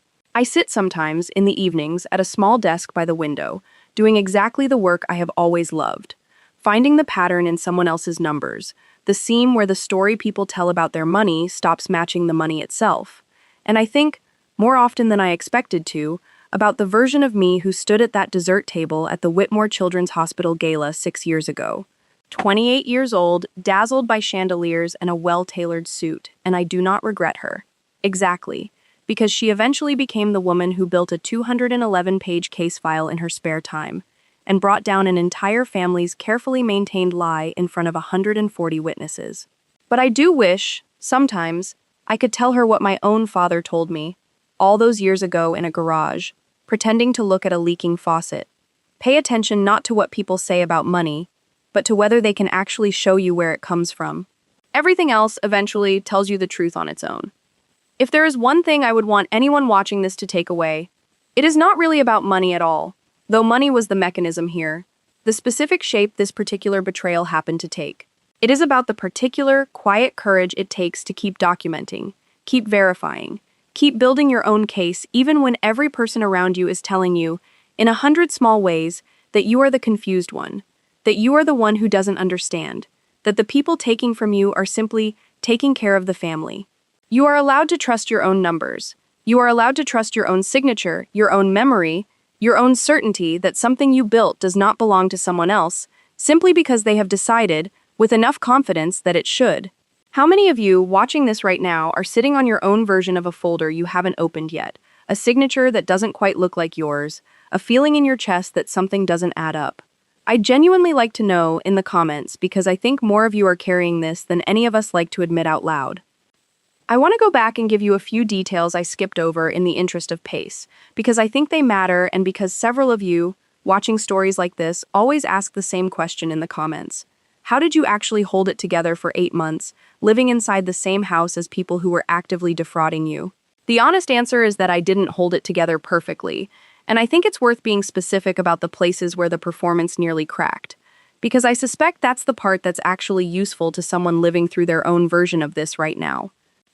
There was a Tuesday, roughly 5 months into my investigation, when Diane asked me, over a family dinner, to just sign a small form related to what she described as consolidating the family insurance policies for efficiency, sliding a single page across the table toward me, with a pen already resting on top of it, the exact casual choreography of someone who has done this maneuver successfully many times before and expects it to work again without friction. I looked at that page for what felt, internally, like an eternity, though Odalise later told me, when I described the moment to her, that it could only have been 4 or 5 seconds at most.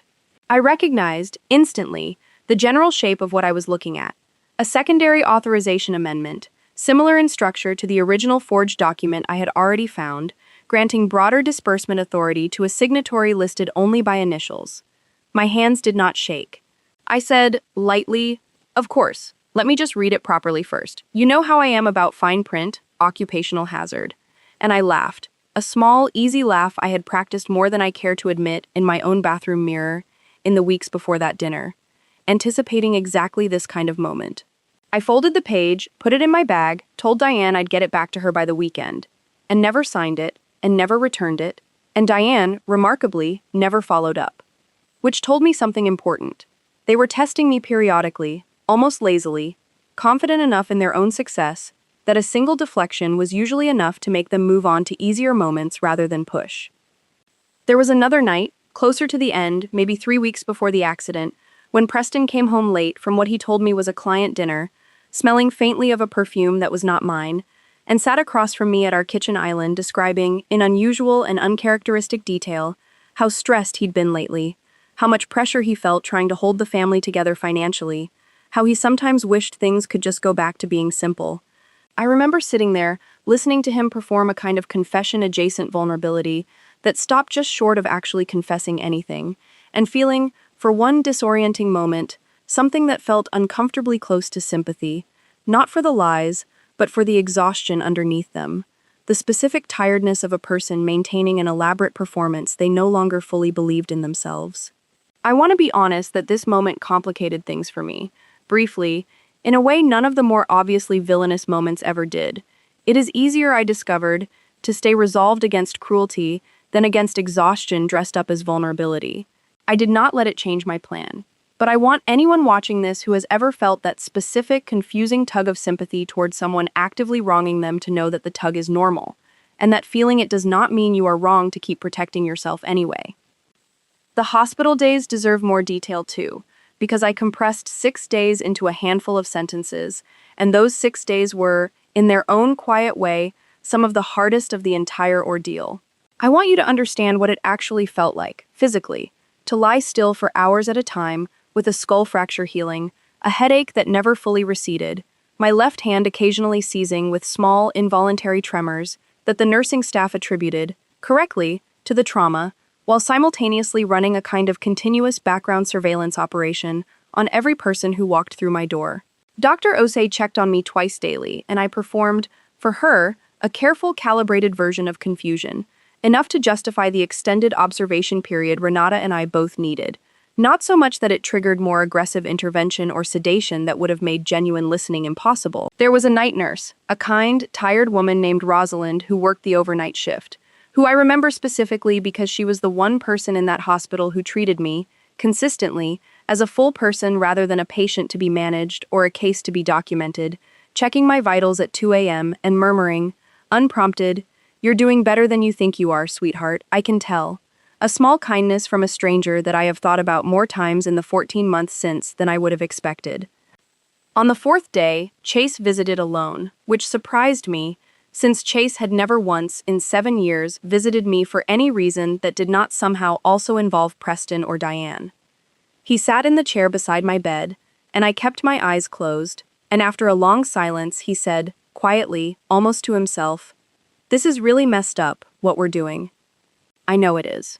I lay perfectly still, my pulse steady, cataloging this new data point. Chase, alone, unburdened by an audience, apparently capable of a flicker of genuine conscience he would never display in front of his mother or brother. He did not say anything else. He sat there for maybe 6 more minutes, and then he left, and he never mentioned that visit again.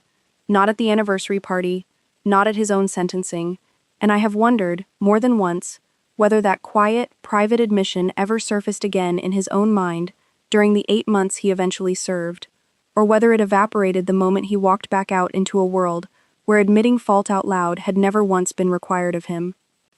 The morning of my discharge, 7 days after I first woke and heard my mother whisper about a signature, Dr. Osei sat with me for a final assessment and asked, gently, whether I felt safe returning home. I told her the truth, carefully calibrated, that I had concerns about my marriage, that I would likely be staying with my parents temporarily while things got sorted out. A phrase vague enough to satisfy her without revealing the machinery already in motion behind it. She nodded, unsurprised. Head trauma cases, she told me, often surface pre-existing relationship stress in ways that become impossible to ignore once the adrenaline of crisis recedes, and gave me a card for a counselor she recommended, a card I kept and eventually used, 7 months later, once the legal process had settled enough that I finally had room to process what had actually happened to me, rather than simply managing it.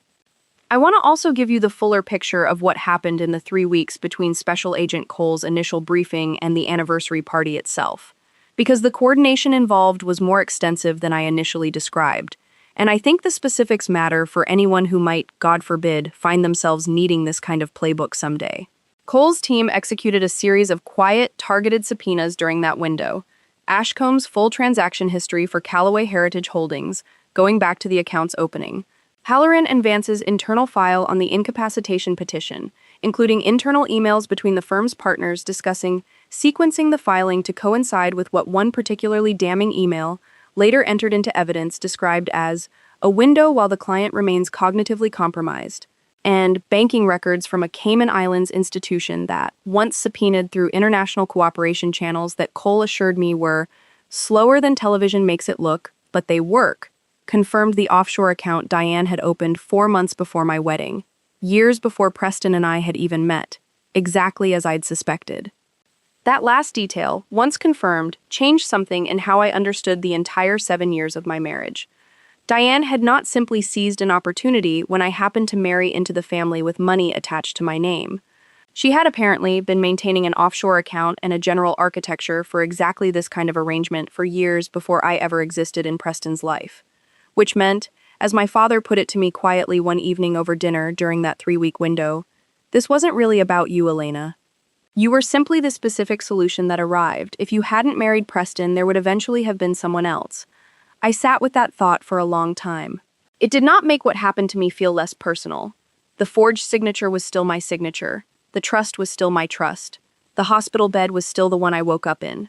But it did, eventually, help loosen some of the specific self-blame I had been quietly carrying.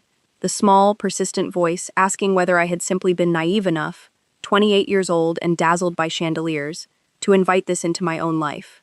I hadn't invited it, I had simply been the person standing closest to a machine that had been built, patiently, over years, to consume whoever eventually stood there. Odalise Ferreira, the investigator my father recommended, became someone I still speak with occasionally, 14 months later, and I want to tell you one more thing she told me, near the end of our working relationship, because it has stayed with me.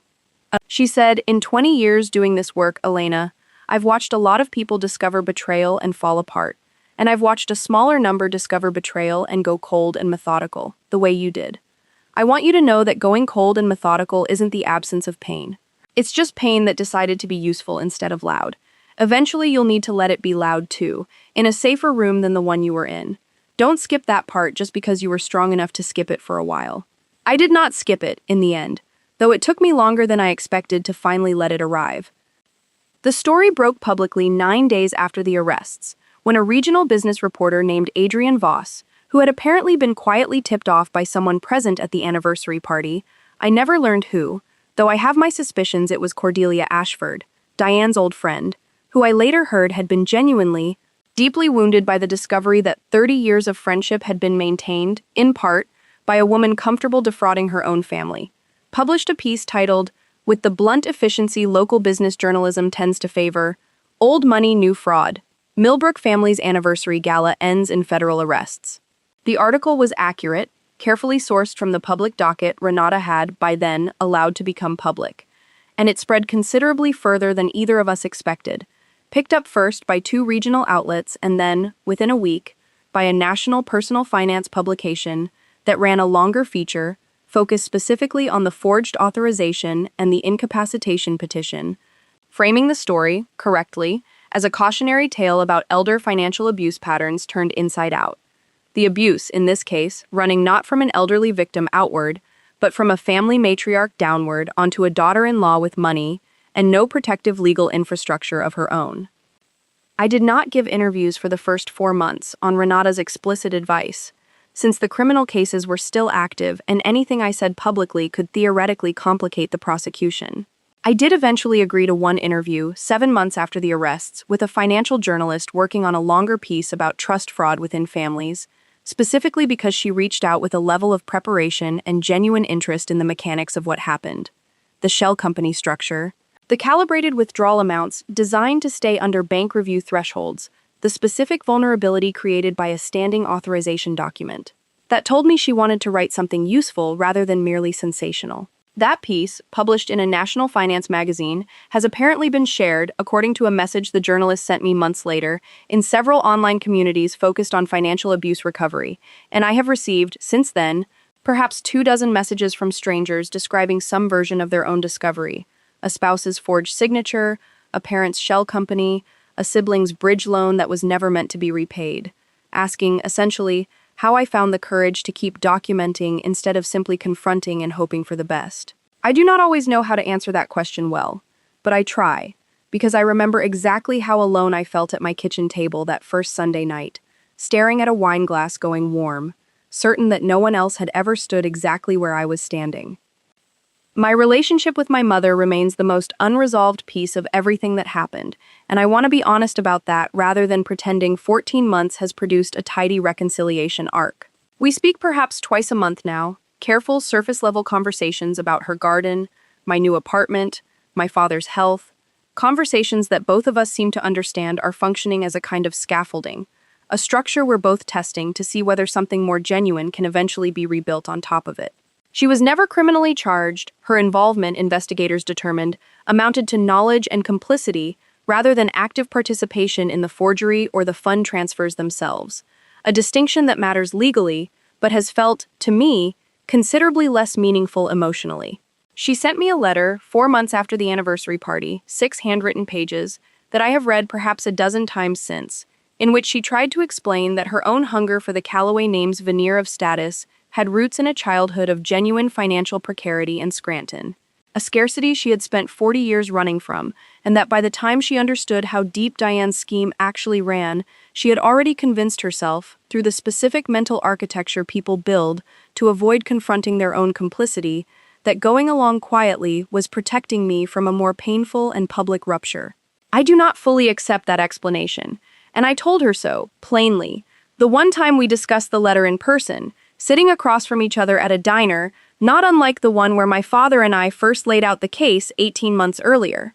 But I also do not entirely dismiss it, because I understand, better than I once did, how ordinary people build elaborate justifications for choices they cannot bear to examine directly. We are, as I said, still rebuilding. I do not know yet what the finished structure will look like, or whether it will hold weight the way it once did, before I heard her whisper about a signature over my unconscious body. My father, by contrast, has become, in the 14 months since, not just my most trusted colleague, but genuinely one of my closest friends, a shift in our relationship that surprised both of us. We have dinner most Sundays now, a ritual neither of us has missed since my discharge from the hospital, and over those dinners, slowly, my father has told me things about his own career I had never heard before, cases he worked in the 80s and 90s that still keep him up some nights, a marriage he nearly lost in his 30s to the specific toll of chasing white-collar criminals for a government salary while watching them retain lawyers who cost more per hour than he earned in a week. A quiet, persistent frustration with a system that so often lets sophisticated fraud slide by unpunished, simply because the paper trail is complicated enough to exhaust most investigators before they reach the end of it. "You didn't exhaust," he told me once, over a Sunday dinner about 8 months ago, setting down his fork with a specific gravity I recognized from the moment, years earlier, when he'd cracked his coffee saucer reading the incapacitation petition. Most people, even smart people, even people with resources, give up somewhere around month 3 or 4, when the trail gets genuinely hard to follow and there's no guarantee at the end of it that anyone will believe them anyway. You didn't give up. That's not a small thing, Elena. I want you to actually hear that, not just nod at it. I did hear it, finally, that evening, in a way I hadn't quite let myself hear it before, sitting across from my father in a life I had built entirely on my own terms. The professional consequences for Halloran and Vance Estate litigation, the firm that drafted the incapacitation petition, turned out to be more severe than I initially expected. The State Bar Association opened a disciplinary investigation into the 2 partners who drafted and reviewed the petition, focused specifically on the internal email describing a window while the client remains cognitively compromised, language that a bar ethics panel eventually determined constituted, at minimum, a serious breach of professional conduct rules around representing clients whose interests directly conflicted with a non-client third party's legal incapacity. One of the 2 partners surrendered his law license voluntarily rather than face a full disciplinary hearing. The other received a 2-year suspension. The firm itself dissolved within 18 months of the scandal, its remaining partners scattering to smaller practices around the region, several of them, I am told, now declining to take on any trust or estate work at all. A professional aversion I imagine will follow them for the rest of their careers. Ashcombe Private Wealth, the institution that had, however unwittingly, processed 18 months of fraudulent disbursements, faced its own reckoning.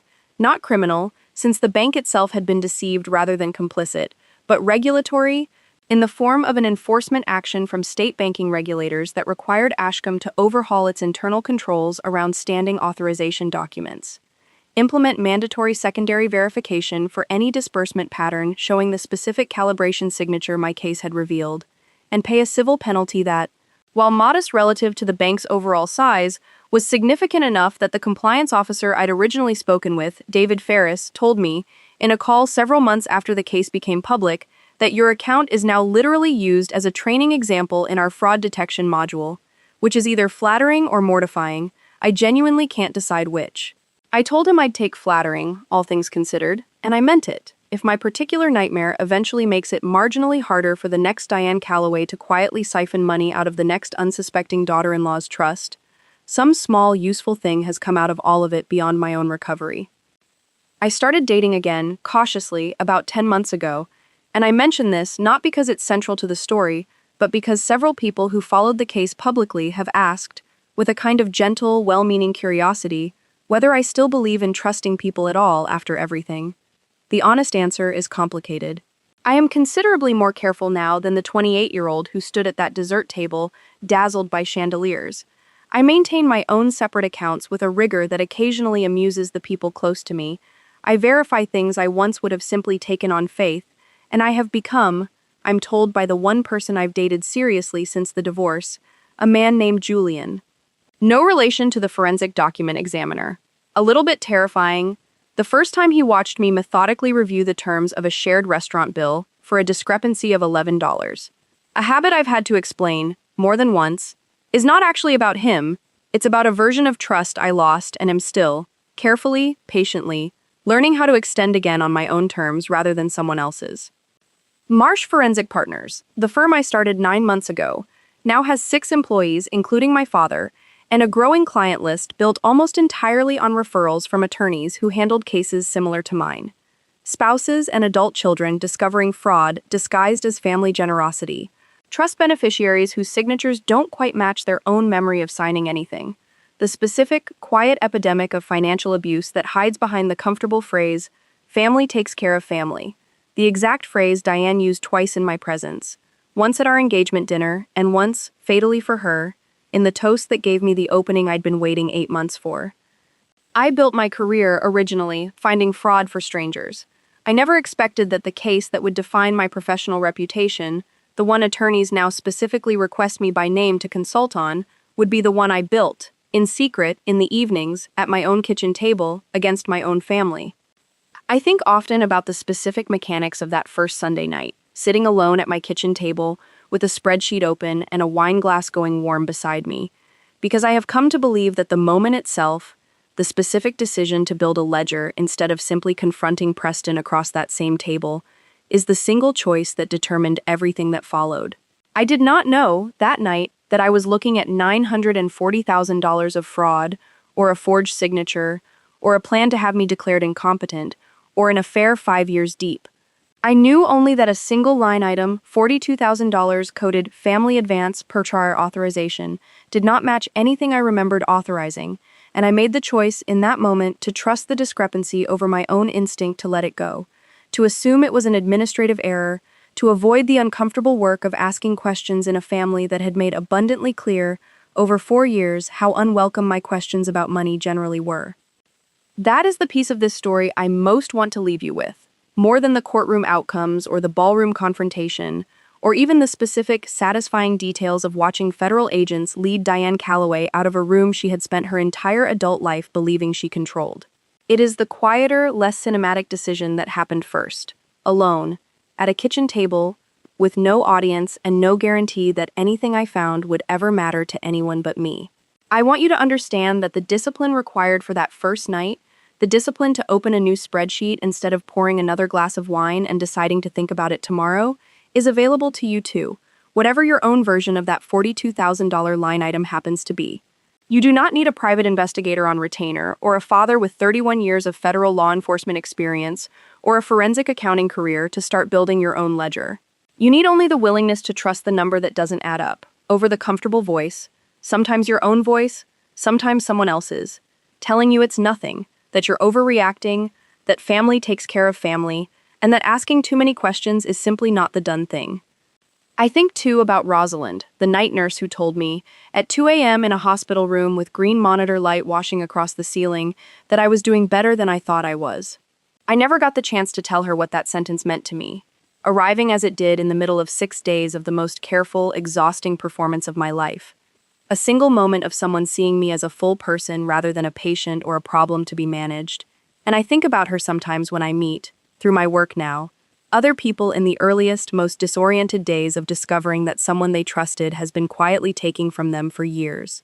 I try, now, to be someone's Rosalind, in the small moments my work allows for it, a forensic accountant's version of 2 a.m. kindness, which mostly looks like taking someone's discrepancy seriously the first time they mention it, rather than the 5th or 6th time, after they've already spent months convincing themselves they were imagining things. There is a particular kind of loneliness in being the only person in a room who knows what's actually happening, and I lived inside that loneliness for 8 months, smiling at Sunday dinners, complimenting wallpaper I knew had been purchased with stolen money, letting Diane pat my hand and call me confused while quietly building the exact case that would eventually end her freedom.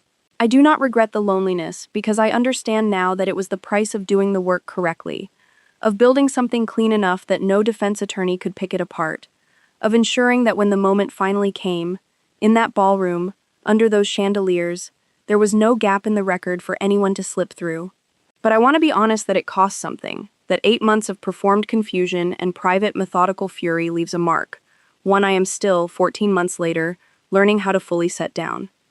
My headaches have become less frequent, though Dr. Osei tells me they may never fully disappear. A small, permanent reminder written into my own body of the night everything changed. I have made a kind of peace with that, in the same way I have made a kind of peace with the specific, complicated grief of losing a marriage, a mother-in-law I once genuinely tried to earn the approval of, a brother-in-law whose one moment of quiet conscience in a hospital room I still think about, a sister-in-law whose casual theft of credit for my labor taught me something important about how easily people mistake proximity for contribution, and a version of my own mother I am still, carefully, deciding whether I can trust again. Grief, I have learned, does not require the person or the relationship to have been simple or even good in order to be real. I grieved the family I thought I had, even while I was actively, methodically dismantling the fraud that family had built its entire existence on top of. Both things were true at once. I suspect that is true for most people who go through something like this, and I wanted to say it plainly, because I think the neat, satisfying arc of justice was served and now everything is fine leaves out the part that actually takes the longest to heal. What I keep coming back to, in the end, is not the ballroom or the arrests, or even the specific satisfaction of watching Diane's face crack open in front of 140 witnesses who had spent decades believing every word she said about family and legacy. What I keep coming back to is a much smaller, quieter image. My own hand, steady around a wine glass at my kitchen table, opening a new spreadsheet on a laptop that never once touched our shared home network, typing a boring, forgettable file name designed to make anyone's eyes slide right past it. That is where this story actually began. Not with the coma, not with the whispered confession over my hospital bed, but with one ordinary woman deciding, on one ordinary Sunday night, that a number that didn't add up deserved to be taken seriously, no matter how much easier it would have been to let it go. I want to tell you about Diane's sentencing hearing in more detail, because I think it's the piece of this story that surprised me most, even after everything I'd already lived through. It took place 8 months after the arrests, in a federal courthouse in White Plains, a building with none of the grandeur Diane had spent her entire life curating around herself. Fluorescent lighting, worn carpet, a public gallery with maybe 30 people scattered across hard wooden benches. I sat in the back row, as I said, with my father beside me, and I watched Diane walk in wearing a plain gray suit that could not have cost more than $200. Her silver hair pulled back simply, none of the Chanel, none of the rings, none of the specific armor of wealth she had worn, like a second skin for the entire 7 years I'd known her. She looked, for the first time since our very first dinner together, genuinely small. Her attorney argued for leniency, citing her age, her lack of any prior criminal record, her deep and genuine remorse, and I watched Diane, seated at the defense table, nod along at appropriate moments with an expression carefully composed to suggest exactly that remorse, and I found myself thinking, with a kind of tired, clinical detachment, that even here, even now, some part of her was still performing, still calibrating the exact expression a room required of her. The prosecutor, a sharp, unsentimental woman named Assistant U.S. Attorney Patricia Olson, argued the opposite, that Diane's scheme had been sophisticated, sustained over years, specifically designed to exploit banking control thresholds, and that the incapacitation petition in particular represented, in her words, a calculated attempt to weaponize the legal system itself against a victim who had done nothing but discover the truth. When the judge, a measured, soft-spoken woman named Judge Adaora Bell, asked Diane if she wished to address the court before sentencing, Diane stood, smoothed the front of her plain gray suit, and delivered a statement that I have thought about many times since, because it was, in its own way, the most honest thing I ever heard her say. I have spent my entire life believing that appearances were a kind of responsibility, Diane said, her voice steadier than I expected, carrying none of the theatrical warmth she'd once used to greet guests at her own front door. That maintaining the family's position was itself a form of care, a gift to the people who came after me. I understand now that I mistook maintenance for love, and that the two are not the same thing at all. I took from someone who trusted me, and I told myself, for years, that I was simply managing what the family needed. I was not managing anything. I was stealing, and I am only now, standing in this room, fully able to say that word about myself. Judge Bell listened to the entire statement without interrupting, and when it was finished, she said, plainly, that she found it a meaningful step but not a sufficient one to outweigh the calculated, sustained nature of the fraud, particularly the incapacitation petition, which she described, reading from her own notes, as an attempt to use the machinery of justice as a weapon against the very person it was designed to protect. She sentenced Diane to 3 years, effective immediately, and I watched federal marshals lead my former mother-in-law out of that courtroom through a side door, and I felt, to my own surprise, not triumph exactly, but something quieter and more complicated, a kind of sad, exhausted closure, the particular flatness that arrives after you've spent so long braced for a fight that when the fight finally ends, your body doesn't quite know how to stop bracing. I want to also tell you about the moment my father first learned about the accident, because I only pieced it together myself much later, from a conversation he and I had almost a year after everything settled. He had been asleep, at home in Scranton, when the hospital called at 11:40 p.m., and he told me that in the specific disorienting fog of being woken by that kind of call, his first thought, before fear, before anything else, was a kind of dark, immediate suspicion, not proof, not yet, just an instinct built over 31 years of watching families protect their money at the expense of the people inside them. A suspicion he described to me as the same feeling I used to get walking into a house where the story didn't match the furniture. He and my mother drove through the night, 3 hours, arriving at Millbrook General a little after 3 a.m., and he told me that when he saw Preston in the hospital hallway, calm, composed, already rehearsing his version of events for the responding officer, something in him went cold in a way he said he hadn't felt since his active investigation years. I didn't know yet what had actually happened, my father told me, but I knew, the second I saw his face, that whatever story he was about to tell me wasn't going to be the whole truth. 20 years of interviewing people who'd hurt someone teaches you what composure looks like when it's genuine, and what it looks like when it's constructed. His was constructed. He did not confront Preston that night, he told me. He was too afraid in that moment of anything that might complicate my medical care or draw attention away from keeping me alive. But he began, quietly, that same week, before I had even regained consciousness, reaching out to Special Agent Cole informally, laying groundwork he did not yet know how urgently it would be needed. I asked my father, during that same conversation, why he had never told me, in all the years before the accident, exactly how worried he'd been about Preston from the very beginning. Not just the vague comment in the garage about knowing how to talk about money, but the deeper, sustained concern he admitted, that night, he had carried for years. Because you were happy, he said simply, and I have watched enough families torn apart by a father who couldn't let his daughter make her own mistakes to know that the worst thing I could do was turn myself into another obstacle you had to manage, instead of a resource you could trust when things actually went wrong. I wanted you to know I'd be there when you needed me, not that I'd been right the whole time. Being right isn't actually the point of loving someone, Elena. Being available when they finally need you is. I have thought about that distinction more than almost anything else that came out of the entire ordeal, because I think it applies far beyond my own story. The difference between the people who wanted to be right about my situation, who circled my hospital bed already rehearsing how they'd manage the fallout, and the people who simply made themselves available, without agenda, the moment I actually needed them.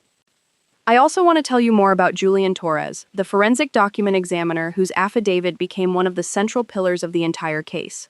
Because his testimony, when the case briefly threatened to go to trial before Diane's plea agreement was finalized, was some of the most quietly devastating evidence in the entire proceeding.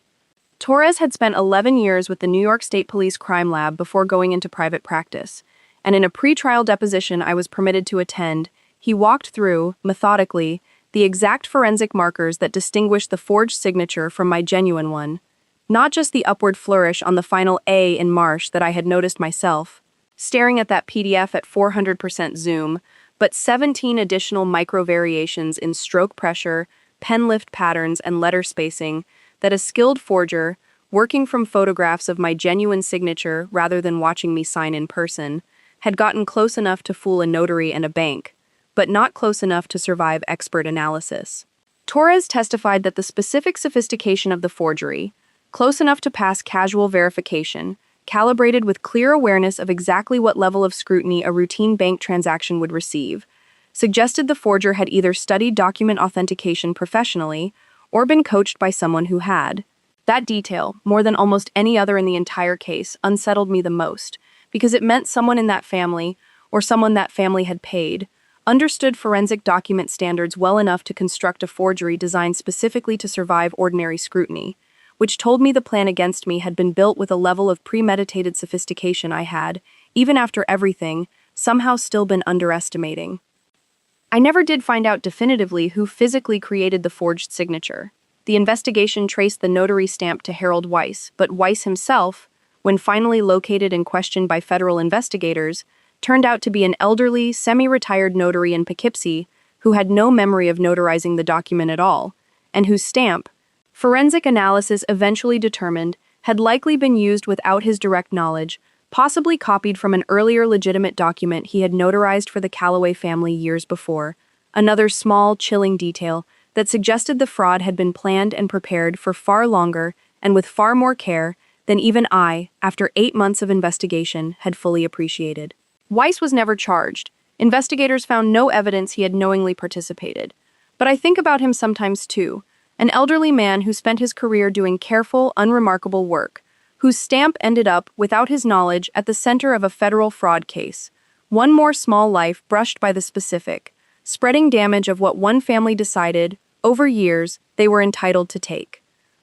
There is one more piece of this I haven't told you yet, and I've saved it for near the end deliberately, because it took me the longest to make sense of, and I think it belongs closest to where this story actually lands. 3 weeks after Diane's sentencing, I received a call from Preston's probation officer, a routine administrative call related to some final paperwork in the restitution process. And at the end of that call, almost as an afterthought, she mentioned that Preston had, during his intake interview, listed a specific personal item he wanted returned to him from a storage unit the family had shared, an item the investigation had briefly flagged and then cleared as irrelevant to the case. A small wooden box, his grandfather's, containing what the inventory described only as correspondence and photographs, pre-1990. I don't know why that detail stayed with me the way it did, some small, stubborn part of me still curious, even after everything, about the man I'd spent 7 years married to, the version of him that existed before I ever met him, before the family's carefully maintained fiction had fully calcified around him.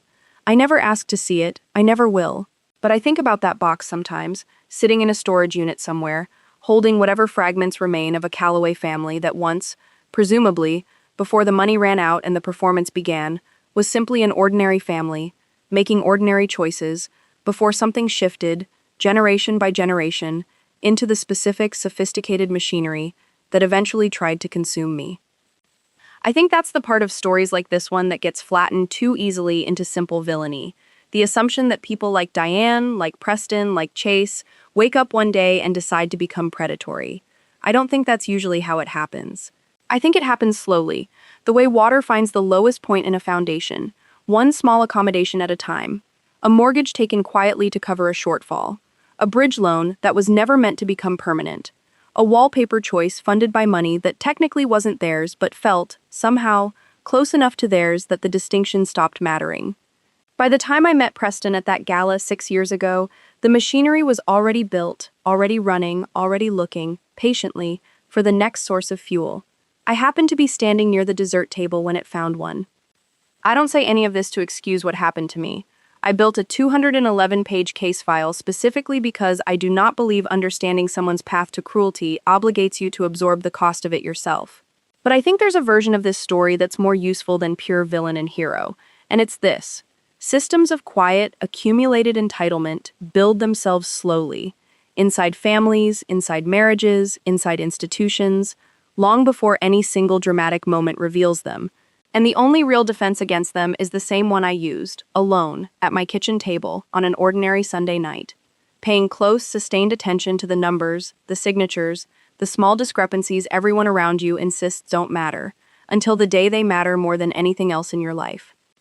I still keep that first spreadsheet, the one labeled Q3 Retail Audit Draft, on an encrypted drive in a safe at my new apartment, unopened now for over a year, A strange kind of relic from the version of myself who built it in secret, one line item at a time, never fully certain in those early months whether anyone would ever believe her, whether the case would ever matter, whether the specific, patient discipline of documentation would be enough to outweigh a family with 61 years of practiced confidence on its side. I keep it, I think, because I want to remember, on the days when the headaches come back or the grief arrives without warning at some ordinary hour, that the version of me who opened that file first, alone, uncertain, was right to trust herself, even when trusting herself meant standing entirely alone against every person who was supposed to be standing beside her.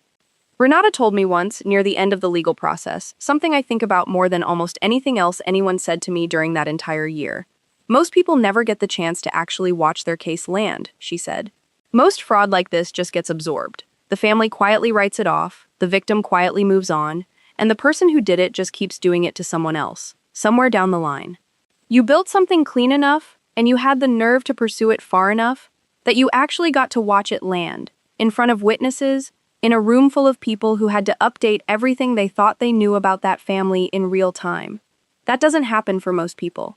I want you to understand how rare that actually is, and how much of it you built yourself, before you ever walked into my office.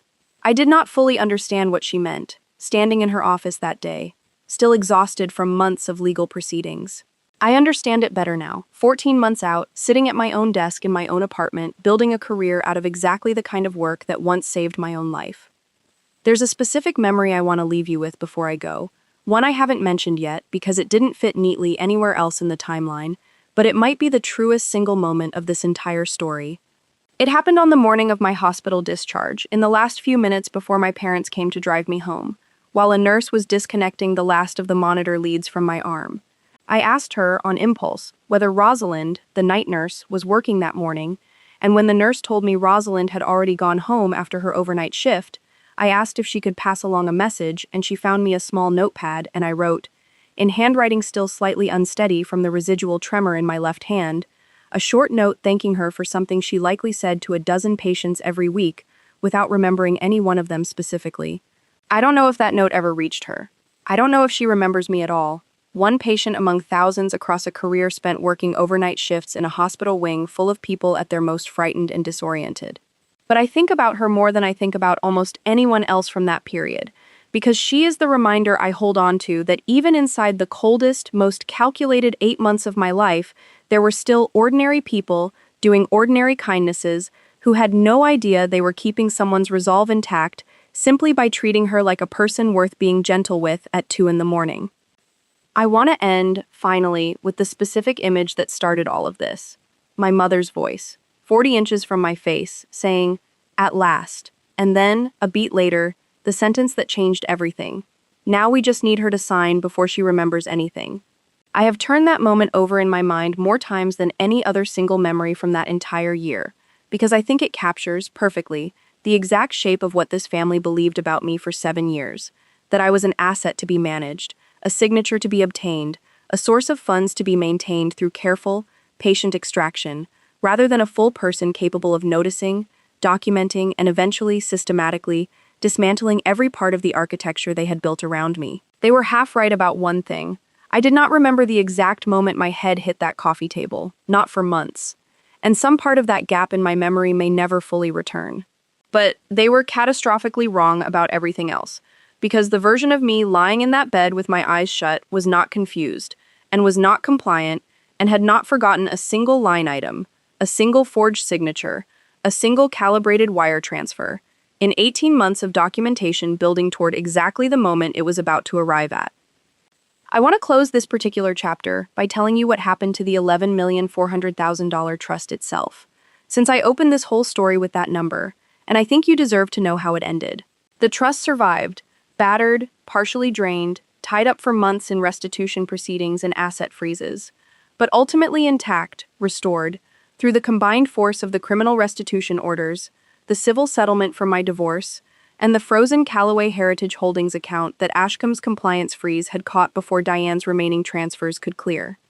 It is, today, worth more than it was on the morning I woke up in that hospital bed, not because of anything dramatic, but because I have spent 14 months managing it the way I manage every account I touch professionally, carefully, transparently, with verification built into every layer, trusting no single signature, no single authorization, no single person's word about where the money is going, ever again. Not even my own, without a second set of eyes confirming it. My father jokes that I have built, around my own finances, exactly the kind of forensic control environment I used to recommend to corporate clients who'd been burned by an embezzling controller. And he's right, and I have made a kind of peace with needing that level of structure now, because I understand, in a way I never did at 28 standing at a dessert table dazzled by chandeliers, that trust without verification is not actually trust at all. It's just hope wearing a nicer outfit. Brooke, for her part, sent me a single email 11 months ago, unprompted, 3 lines long, the closest thing to an apology she has ever offered anyone in her life as far as I can tell. She wrote that she was sorry for how everything turned out, that she hoped I was doing okay, and that she wanted me to know she'd never really understood how bad it actually was. I read that email twice, noted the careful passive construction, how everything turned out, rather than what we did, and did not respond, not out of cruelty, but because I understood, reading it, that Brooke was still, even in the act of apologizing, managing her own comfort first, still unable, after everything, to simply say the plain sentence, "I benefited from money that was stolen from you, and I never once asked where it came from." Some people, I have learned, will spend their entire lives circling the edge of accountability without ever quite stepping inside it, and I have made peace with the fact that Brooke may simply be one of them. I think about Diane sometimes, in Danbury, writing letters that mostly go unanswered, and I feel something more complicated than I expected to feel. 14 months out. Not forgiveness, not yet, maybe not ever, but something closer to a strange, distant recognition of a woman who spent 61 years building an entire identity around appearances, and lost every single one of them the moment the appearances stopped being able to hide what was actually underneath. I do not know if she has changed. I do not know if 3 years in Danbury will produce anything like the genuine accountability her sentencing statement gestured toward, or whether it will simply become one more performance, refined and ready to redeploy the moment she's released.